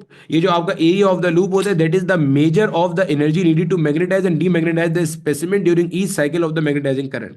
This is the energy required to do work against the internal friction of the domains. यानी कि वो जो डोमेन्स है उनको अलाइन और रीअलाइन करने के लिए जो एनर्जी चाहिए होती है वो बेसिकली आपको इस एरिया ऑफ द लूप से मिलती है। अब आप खुद सोचो, अगर आपके पास ये हिस्टैरिसीस लूप ऐसे मोटा ताजा बनेगा जैसे जैसे ये वाला है, तो इसका मतलब एनर्जी ज्यादा चाहिए। अगर ऐसे पतला सा मासूम सा बन रहा है इसका मतलब एनर्जी कम चाहिए। ठीक है, इसका मतलब जिसका पतला दुबला हिस्टैरिसीस लूप है वो सॉफ्ट मैग्नेटिक मटेरियल है, जिसका मोटा ताजा लूप है इसका मतलब वो क्या है, हार्ड मैग्नेटिक मटेरियल है। This work like all the other work is dissipated as heat, it is called the hysteresis law, जो हमने ट्रांसफार्मर में पढ़ा था, यानी कि डोमेन अलाइनमेंट और डिसअलाइनमेंट के अंदर। Hard magnetic material like steel can not be easily magnetize और demagnetize, so they have large loop area as compare to soft. The energy dissipated per cycle thus for iron is less than for the steel. सब समझ में आ रहा होगा।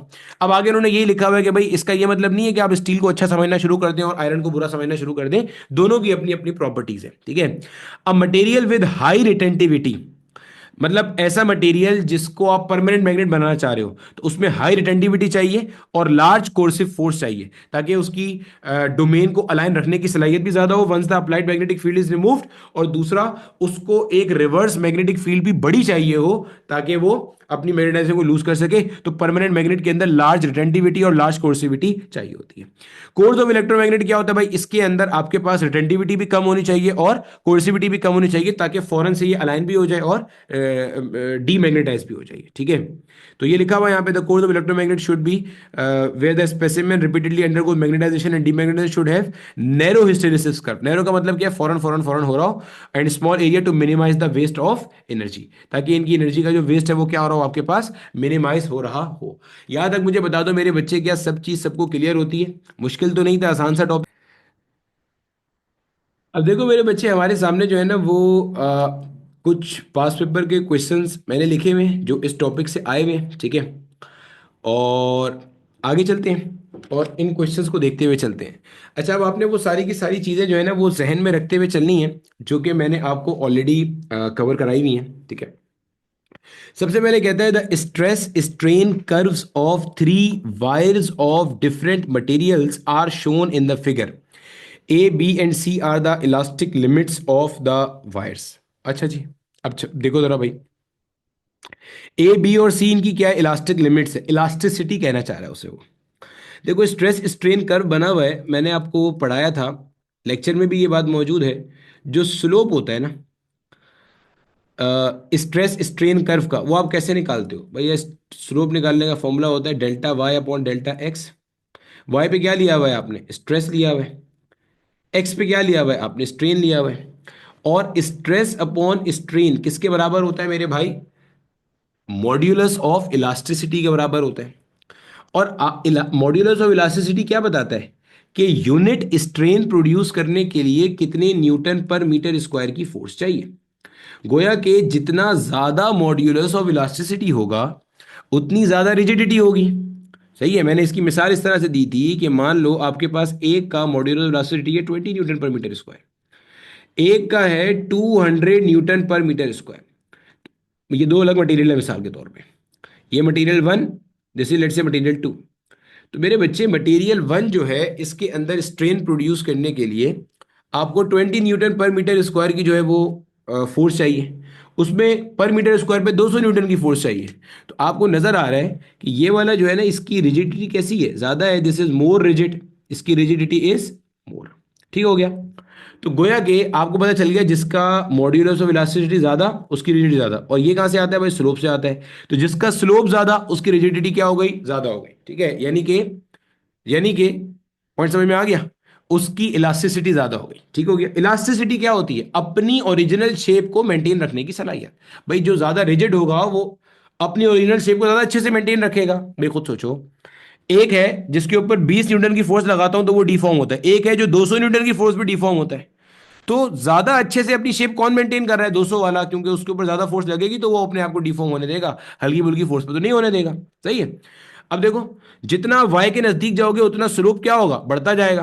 तो आपको यहां नजर आ रहा है आपके पास जो a का स्लोप है, a का जो स्लोप है वो कैसा है मेरे बच्चे, मैक्सिमम है। जब a का स्लोप मैक्सिमम है तो इसका मतलब a की इलास्टिक मॉड्यूलस सबसे क्या है, ज्यादा है। तो आप बोलोगे elasticity of wire a is maximum, या इसकी रिजिडिटी क्या है, मैक्सिमम है, या अपनी शेप को मेंटेन कर पाने की सलाहियत क्या है, मैक्सिमम है, या अगर आपने एक जितनी फोर्स लगाई ए बी सी तीनों पे तो सबसे कम डिफॉर्मेशन अगर आएगी तो वो किस में आएगी भाई साहब, ए पर आएगी। ये इन सब तरीकों से पूछ सकते हैं। आगे, to wires of same material and same length. अच्छा आगे एक चीज देख लेना, जहां कहीं भी एग्जामिनर आपको बोल देना जरा मटेरियल सेम है, तो मटेरियल सेम का मतलब ये होता है कि इनका मॉड्यूलस ऑफ इलास्टिसिटी आप आंखें बंद करके चिपका देना क्या है, सेम है। ये मतलब है सेम मटेरियल का। And same length but diameters in the ratio 1:2। आपको कहता है दोनों की लेंथ भी क्या है, सेम है, मान लेते हैं एक्स के बराबर है।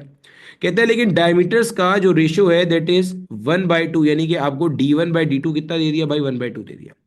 Are stretch by forces F1 and F2 respectively to produce equal elongations. आपको कहता है जो इलोंगेशंस यानी कि जो स्ट्रेच करने के बाद में लेंथ प्रोड्यूस हो रही है वो भी दोनों की कैसी है, इक्वल है भाई। अच्छा, डेल्टा L1 और डेल्टा L2 ये भी क्या आ रहा है भाई साहब, एक बराबर आ रहा है, इसको डेल्टा L कह देते हैं। द रेशियो F1/F2 पूछ रहा है। अब देखो आपके पास जो मॉड्यूलस ऑफ इलास्टिसिटी का फॉर्मूला था वो क्या था, सिग्मा अपॉन ई, यानी कि स्ट्रेस अपॉन स्ट्रेन था।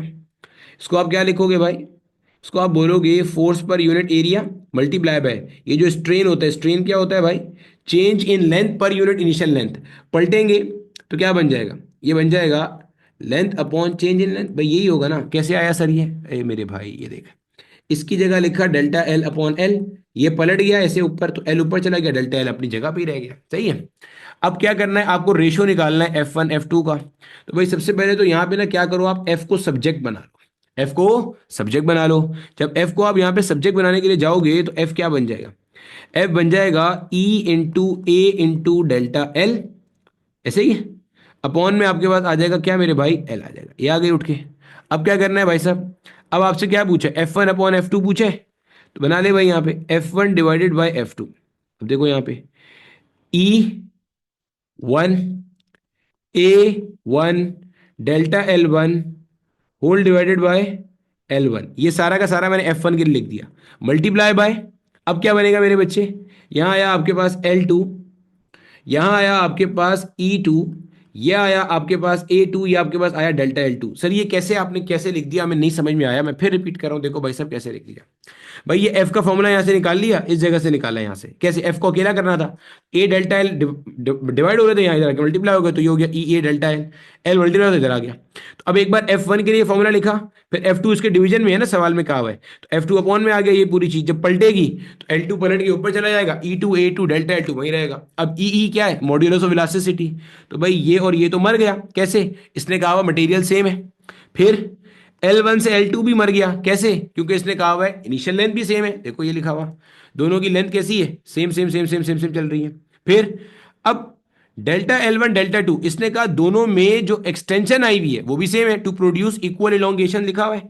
डेल्टा L1 से डेल्टा L2 भी मर गया, क्या बचता है, A1/A2 बच जाता है, सही है। अगर तो आप चाहो तो आप अपने पास डायरेक्टली इस फॉर्मूले को भी जहन में रख सकते हो, ठीक है। बात जगह पे इसको एज ए शॉर्टकट भी पढ़ाया जाता है, मैंने आपको यही चीज बिल्कुल सेम टू सेम पैटर्न में क्या कर दी, उठा करके ड्राइव कर दी। क्लियर हो गया, बस। अब आपने इसके अंदर क्या करना है जनाबे वाला, अब आपने इसके अंदर मेरे बच्चे एक स्टेप आप आगे चले जाओगे।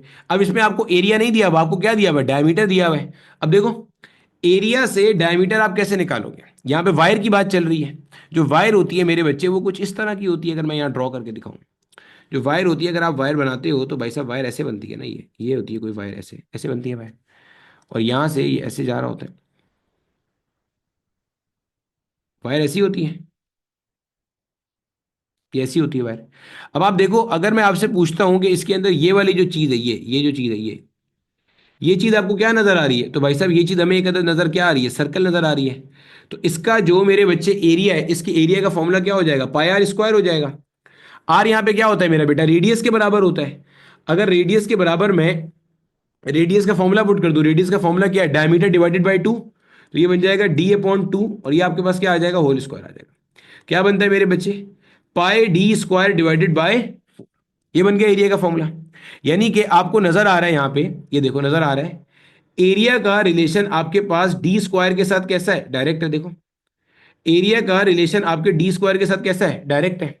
तो आप यहां पे लिख सकते हो, ये क्या बन जाएगा, ये बन जाएगा D1 का स्क्वायर अपॉन D2 का स्क्वायर, यानी कि ये आ गया ऐसे D1 अपॉन D2 का होल स्क्वायर। भाई ये कैसे लिखा मैंने, भाई ए की जगह पे लिखा पाई डी स्क्वायर अपॉन 4, A2 की जगह पे लिखा पाई D2 का स्क्वायर अपॉन 4, पाई से पाई मर गया, 4 से 4 मर गया, तो D1 अपॉन D2 का होल स्क्वायर बन गया। आप चाहो तो ये पूरी इक्वेशन डायरेक्ट ध्यान में रख सकते हो, क्योंकि इससे रिलेटेड माजी के अंदर 3 सवाल आए हुए जो मैंने टीपीपी में डाले हुए इसमें, ठीक है, आपको मिल जाएंगे वो सवाल।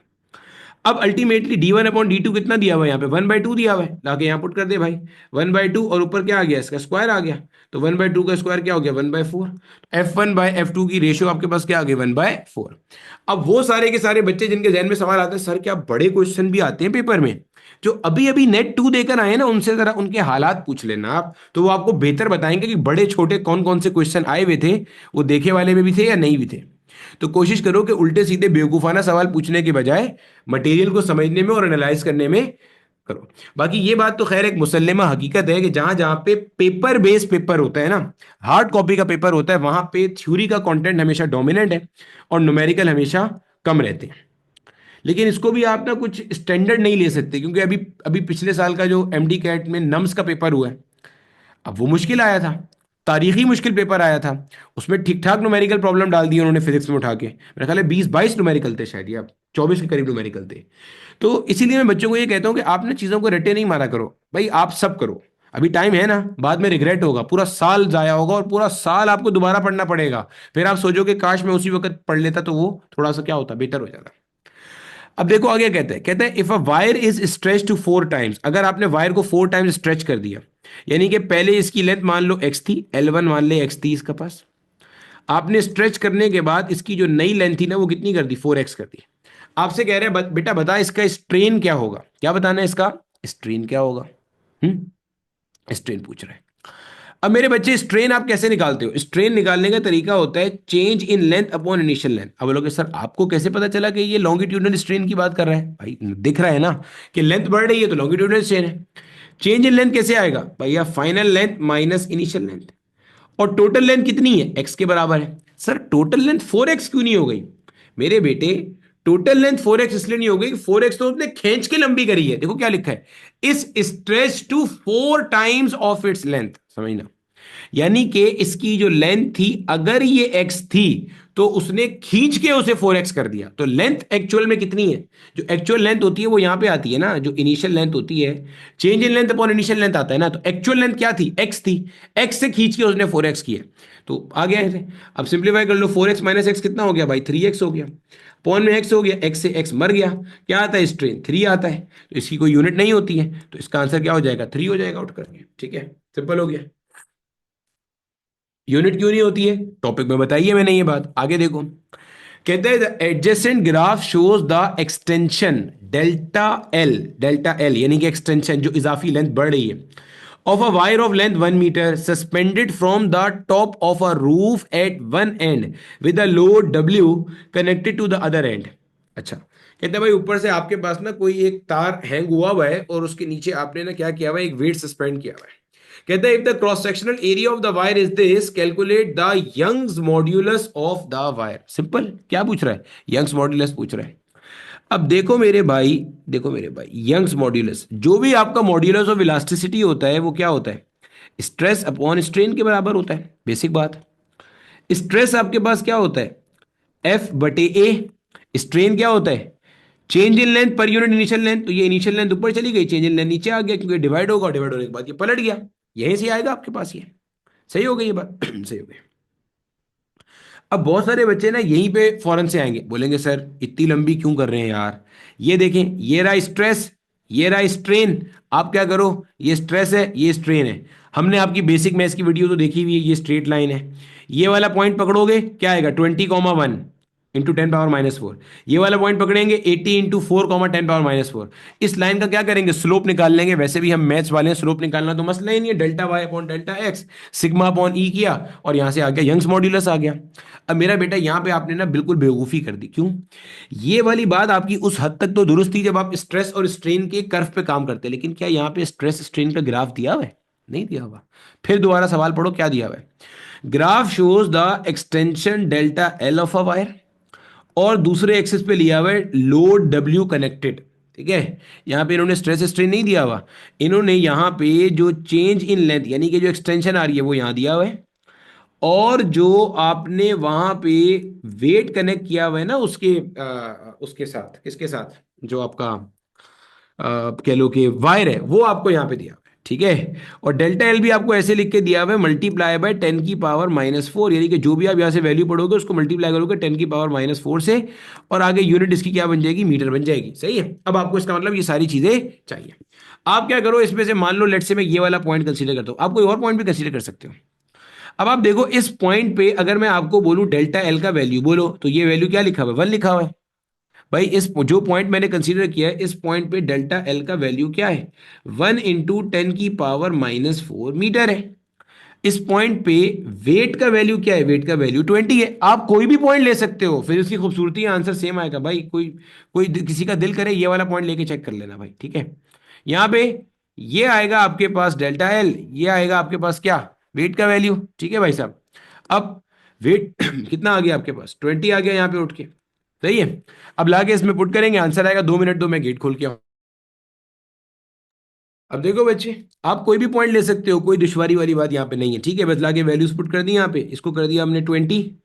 एरिया देखो इतना मासूम एग्जामिनर ने लिख के दिया हुआ 10⁻⁻⁶, मल्टीप्लाई बाय इनिशियल लेंथ वो टॉप पे दी हुई है देखो 1 मीटर, अपॉन में डेल्टा एल देखो कितना दिया हुआ है, 1 × 10⁻⁴। अच्छा बच्चा एक और गलती करता है, सर ये आपने 10⁻⁴ कहाँ से उठा लिया? बेटा ये देखना इधर ब्रैकेट में लिख के दिया हुआ है ये सब चीज। ठीक है, ग्राफ से ही पता चल रही है सारी चीज। सिंप्लीफाई कर लोगे आपका आंसर यहाँ पे आ जाएगा। ठीक है, इसका आंसर जो आपके पास आ रहा होगा सॉल्व करने पर वो ये आ रहा होगा, क्योंकि ये नीचे देखो ये बन जाएगा 10⁻⁻10, ऊपर जाएगा 10⁻+10, तो ये बन गया आपके पास 20 × 10⁻+10, और ये बन जाएगा 2 × 10⁻11, और यंग्स मॉड्यूलस है तो इसकी यूनिट क्या हो गई भाई साहब, न्यूटन पर मीटर का स्क्वायर। सही है, आगे कहते हैं energy per unit volume of a stretched wire is given by. अब ये भी एक सवाल है जो कि माजी में 3-4 दफा पूछा हुआ है, और दो तरह से पूछा हुआ है। मैं दोनों तरह से आपको बता देता हूं। देखो,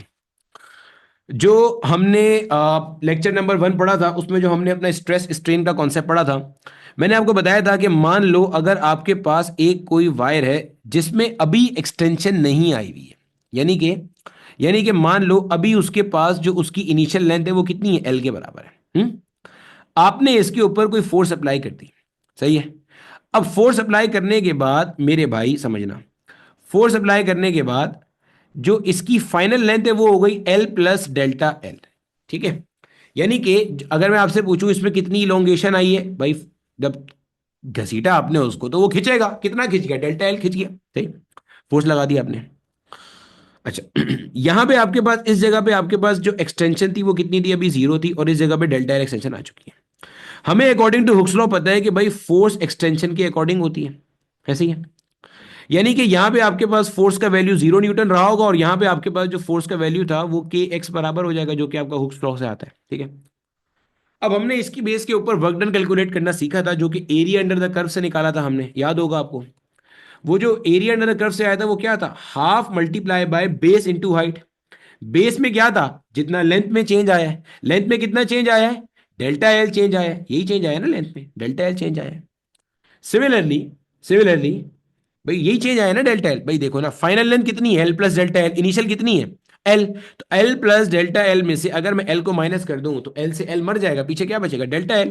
तो this is the elongation produce, half into base into height. और हाइट आपके पास क्या थी कि आपने फोर्स कितनी लगाई है इस डेल्टा एल एक्सटेंशन के लिए, तो आपने जो फोर्स लगाई है, मान लीजिए आपने यहां पे उस फोर्स को नाम दे दिया कितने का, आपने फोर्स को नाम दे दिया एफ का नाम दे दिया। ये मैंने आपको लास्ट क्लास में फॉर्मूला ग्राफ से ड्राइव भी कराया हुआ है, तो आप वो क्लास भी रेफरेंस के लिए चेक कर सकते हो अगर किसी को ये नहीं समझ में आ रहा।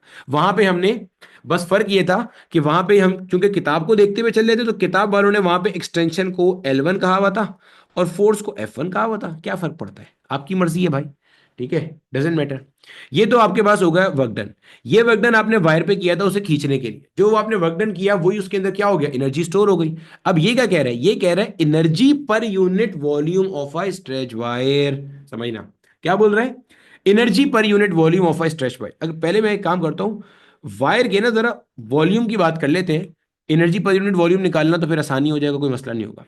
अगर मैं वायर आपको दिखाऊं तो मेरा बेटा वायर की शक्ल वही जो ऊपर बनाई थी, मैं चाह रहा था वही कॉपी हो जाए, लेकिन इत्तेफाक से वो कॉपी नहीं हुआ, तो कोई बात नहीं, दोबारा बना लेते हैं। ये मेरा बेटा देखो, आपके पास वायर को जिस तरह का सिलेंड्रिकल टाइप का होता है बिल्कुल ऐसे ही होता है। अब अगर आपको इसका वॉल्यूम निकालना है, और से सुनना, अगर आपको इसका वॉल्यूम कैलकुलेट करना है तो भैया वॉल्यूम क्या होता है, वॉल्यूम आपके पास होता है एरिया मल्टीप्लाई बाय लेंथ। देखो भाई ये वाली जो साइड है, ये तो आप समझ लो यहां से तो आपके पास इसका क्या आ जाएगा, एरिया आ जाएगा, ऐसे ही है। और इसकी वायर की जितनी भी लंबाई है, जितनी भी लंबाई है इसकी, ये आपके पास एल के बराबर हो जाएगी, जो कि इनिशियल लेंथ थी आपके पास। तो गोया के volume will be equal to area multiply by क्या, लेंथ हो जाएगा उठ के ये। अब देखो आपको क्या निकालना है, आपको निकालना है energy per unit volume, strain energy per unit volume.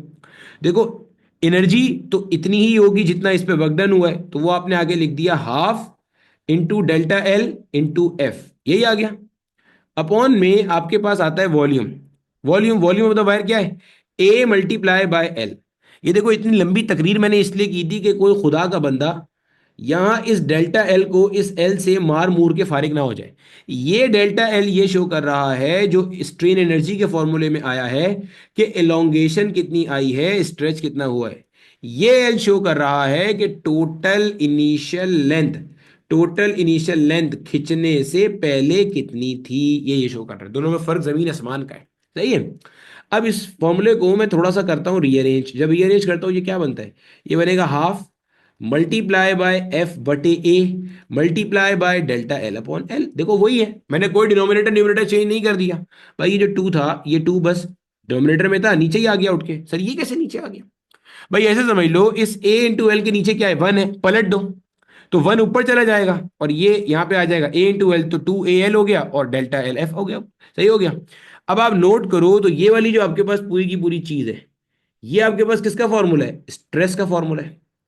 ये आपके पास जो पूरी की पूरी चीज है, ये किसका फॉर्मूला है, ये स्ट्रेन का फॉर्मूला है। तो क्या फॉर्मूला बन गया, half multiply bye stress into strain. ये रहा, energy per unit volume of stretch wire is half into stress into strain. अब यहीं पे आपका एग्जामिनर एक और सवाल पूछता है, या एक और तरह से ये सवाल पूछता है, ये भी माजी का अंदर पूछा हुआ है क्या, ये क्या निकाला है आपने, energy per unit volume of a wire निकाला है। और क्या पता चला अभी, half multiply bye stress multiply by strain.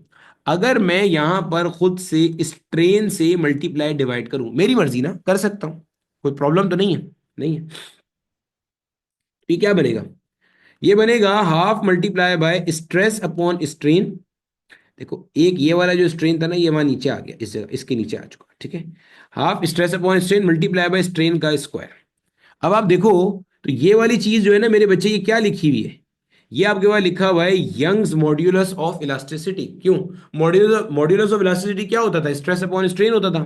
तो क्या बन रहा है ये, यानी कि एक formula energy per unit volume का ये भी है, half into Young's modulus of elasticity multiply by strain का स्क्वायर।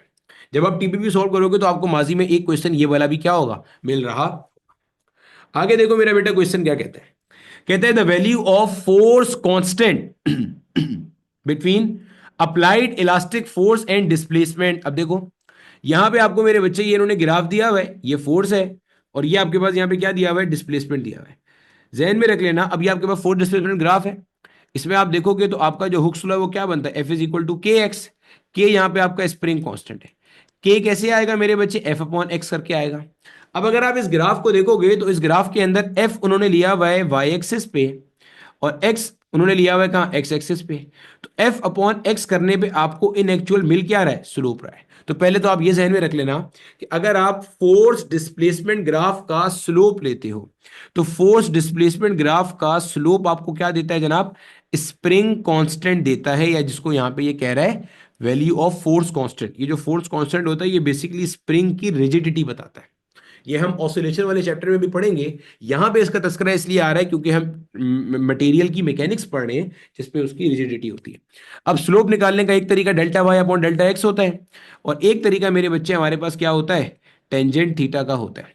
तो अब देखो यहाँ पे थीटा क्या होता है, जो एंगल आपका एक्स एक्सिस से बन रहा होता है, पॉजिटिव एक्स एक्सिस से, तो कितना बन रहा है 30 डिग्री। तो टेंजेंट 30 डिग्री कितना होता है हमारे पास, 1/√3 होता है। बेसिक में 0102 में आपको ये सारी चीज मैंने सिखाई हुई है। क्लियर हो गया, समझ में आती है। अच्छा, अब इसके अंदर किसी का सवाल, किसी के जहन में ये सवाल हो सकता है कि सर आपने तो एंटी क्लॉकवाइज एंगल लेना होता है। बच्चे अगर आप एंटी क्लॉकवाइज एंगल लोगे तो वो आपके पास आएगा 150 डिग्री, और टेंजेंट 150 डिग्री जो आएगा वो आपके पास माइनस का 1/√3 आ रहा होगा। तो माइनस साइन से यहाँ कोई फर्क नहीं पड़ता, क्योंकि आपने क्या करना है, आपने फोर्स कांस्टेंट का वैल्यू निकाल के देना है, और फोर्स कांस्टेंट यहाँ पे स्प्रिंग कांस्टेंट है जो कि रिजिडिटी बता रहा है। तो सर यहाँ पे नेगेटिव साइन स्लोप में अगर आते हैं वो क्या शो कर रहा है, वो ये शो कर रहा है कि ये देखो ये स्ट्रेट लाइन है, ये ऐसी स्ट्रेट लाइन है जिसका स्लोप अपने पास क्या है, नेगेटिव है। ये शो कर रहा है कि इसका स्लोप अपने पास क्या है, नेगेटिव है। ये शो कर, देखो ना, ये स्लोप इसके पास क्या है, नेगेटिव है। ऑब्ट्यूस एंगल है, बेसिक मैथ 01, ये किसी को याद आ रही है चीजें, ऑब्ट्यूस एंगल है, बेसिक मैथ 0102 में हमने सारी बातचीत की थी।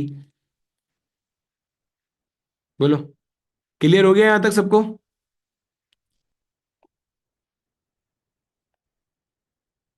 बेहतरीन है। अब मेरे बच्चे देखो, जो क्वेश्चन नंबर 11 है, क्वेश्चन नंबर 12 है, ये आपका अपना होमवर्क है। कैसे करेंगे, यंग्स मॉड्यूलस दे दिया, स्टील वायर का लेंथ भी दे दिया, एरिया भी दे दिया, एनर्जी स्टोर्ड आपसे पूछ रहा है when the extension is this. तो भैया कैसे निकालोगे आप, कैसे कर लोगे आप ये वाला काम। आपको पता है जो एनर्जी स्टोर होती है वो वर्क डन के बराबर होती है। वो क्या हो जाएगा, हाफ मल्टीप्लाई बाय इसमें लेंथ कितनी दी, और मल्टीप्लाई बाय इसके ऊपर आपने फोर्स कितनी अप्लाई करी है। क्लियर हो गया। अब देखो आपको इसने यहां पे डेल्टा एल तो दिया हुआ है, लेकिन इसने आपको कहीं पर भी फोर्स नहीं दिया हुआ है, तो कोई मसला नहीं है। आपने अभी एक फॉर्मूला और पढ़ा था, एनर्जी पर यूनिट वॉल्यूम। क्या पढ़ा था, एनर्जी पर यूनिट वॉल्यूम बराबर होता है किसके, half multiply by Young's modulus, Young's modulus multiply by strain का स्क्वायर। ये फॉर्मूला पढ़ाया था। इससे आप यहां से क्या कर सकते हो, आप यहां से भी एनर्जी निकाल सकते हो। Half multiply by Young's modulus multiply by strain का स्क्वायर मल्टीप्लाई बाय वॉल्यूम। अब देखो आपको यंग्स मॉड्यूलस सवाल में डायरेक्टली गिवन है, गिवन है। स्ट्रेन आपको चाहिए, आप निकाल लोगे स्ट्रेन। कैसे निकालोगे, change in volume, change in length upon initial length. देखो चेंज इन लेंथ कितना दिया हुआ है, 1 मिलीमीटर। आप यहां लिखोगे 1 × 10⁻³ अपॉन में इनिशियल लेंथ देखो कितनी दी हुई है, 1 मीटर, ये आ गया अपॉन में 1। ऊपर आपके पास क्या आ गया, स्क्वायर आ गया। फिर वॉल्यूम कैसे निकालोगे आप, वॉल्यूम आएगा आपके पास area multiply by initial length के जो ऊपर डेरिवेशन से बताया था। एरिया कितना है, 1 mm का स्क्वायर। इसको आप कन्वर्ट करोगे मीटर स्क्वायर में, भैया 1 मीटर में आपके पास 1000 मिलीमीटर होता है, या 10⁻³ होता है। अगर मैं दोनों तरफ स्क्वायरिंग कर दूं तो 1 मीटर स्क्वायर बराबर है 10⁻6 mm स्क्वायर के। तो मीटर स्क्वायर से mm स्क्वायर में जाने के लिए मल्टीप्लाई बाय 10⁻6 होता है, mm स्क्वायर से मीटर स्क्वायर में आने के लिए 10⁻6 से डिवाइड होता है, या 10⁻⁻6 से क्या होता है, मल्टीप्लाई होता है। तो यहां पे आप एरिया रखोगे भाई कन्वर्ट करके, फिर आपके पास जो लेंथ है 1 मीटर वो आप यहां पे रखोगे, यहां से वॉल्यूम आ जाएगा। And in this case you will be able to find the value of क्या, एनर्जी। बोलो, समझ में आ गई यहां तक की बात सबको। जी जी बेटे बता देंगे, वरना डाउट ग्रुप भी इसी काम के लिए होते हैं। आप डाउट ग्रुप पे पूछेंगे, वहां भी आपको ये बात बता दी जाएगी, डाउट क्लास, कोई मसला नहीं है इसके अंदर, ठीक है। अब देखो आगे, which of the following is the Young's modulus in newton per metre square for the wire having stress strain curve. अब मेरे बच्चे आप कैसे निकालोगे यंग्स मॉड्यूलस, अब आप क्या करोगे, अब आप यहां पे स्लोप निकाल लोगे। कैसे, देखो भाई एक पॉइंट तो आप यही वाला ले लेना, ये वाला पॉइंट आपके पास क्या है, 0,0 एक पॉइंट हो गया। एक पॉइंट आप यहां कहीं पे ये वाला उठा लेना भाई। ये वाला पॉइंट क्या है, देख लो भाई, इस वाले पॉइंट पे देखो, ये 4 पे आ रहा है, ये कहां पे आ रहा है, 8 पे आ रहा है।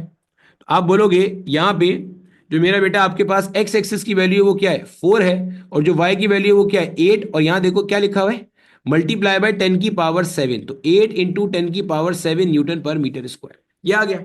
अब कैसे निकालोगे आप इसका स्लोप, मेरे बच्चे स्लोप आप निकालोगे delta Y upon delta X से, आप इसका स्लोप निकालोगे। तो डेल्टा वाई कैसे आएगा, y2 - y1, 8 × 10⁻7, ये हो गया मेरे बच्चे आपका y2, this is your y2, जैसे योर y1 माइनस का हो गया 0 अपॉन में x2 माइनस x1, x2 कितना है 4, x1 कितना है 0। ये सब चीज मेरे बच्चे आपको बेसिक मैथ में बहुत तसल्ली से समझाई है मैंने कि कैसे स्लोप निकालते हैं, क्या क्या करते हैं। तो बेसिक मैथ लाजमी आपके मुकम्मल होने चाहिए, वरना ये सब टॉपिक आपके लिए जहाज बनता रहेगा। तो 2 × 10⁻7, 10⁻7 तो कहीं लिखा हुआ ही नहीं है, हमने क्या यूनिट में कोई भंड मार दी है। 4 × 10⁻7, ये 10⁻7 लिखा हुआ है।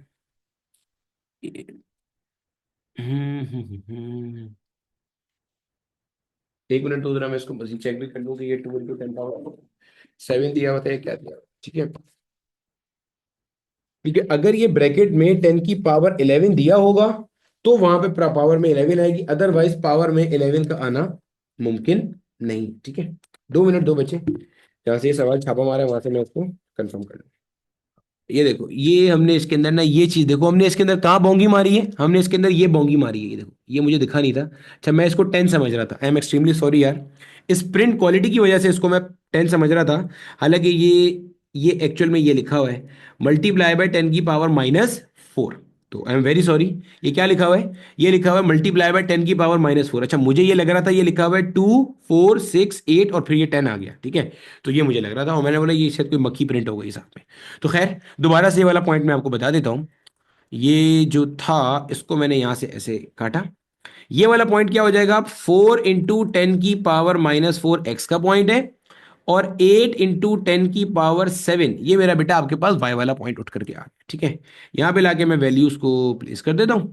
सिंपल सिंपल सिंपल क्या हो जाएगा भाई, 4 × 10⁻⁻4 सही हो गया, 4 × 10⁻⁻4 सही है। अब सॉल्व कर लो, ये भाई साहब ऊपर चले जाएंगे, क्या बनता है 2 ये ऊपर जाएगा तो +4 हो जाएगा, 7 + 4 कितना होता है बेटा 11 होता है। तो 2 × 10⁻11 न्यूटन पर मीटर स्क्वायर, ये हमारे पास आता है मेरे बच्चे, क्या हमारा आंसर आता है।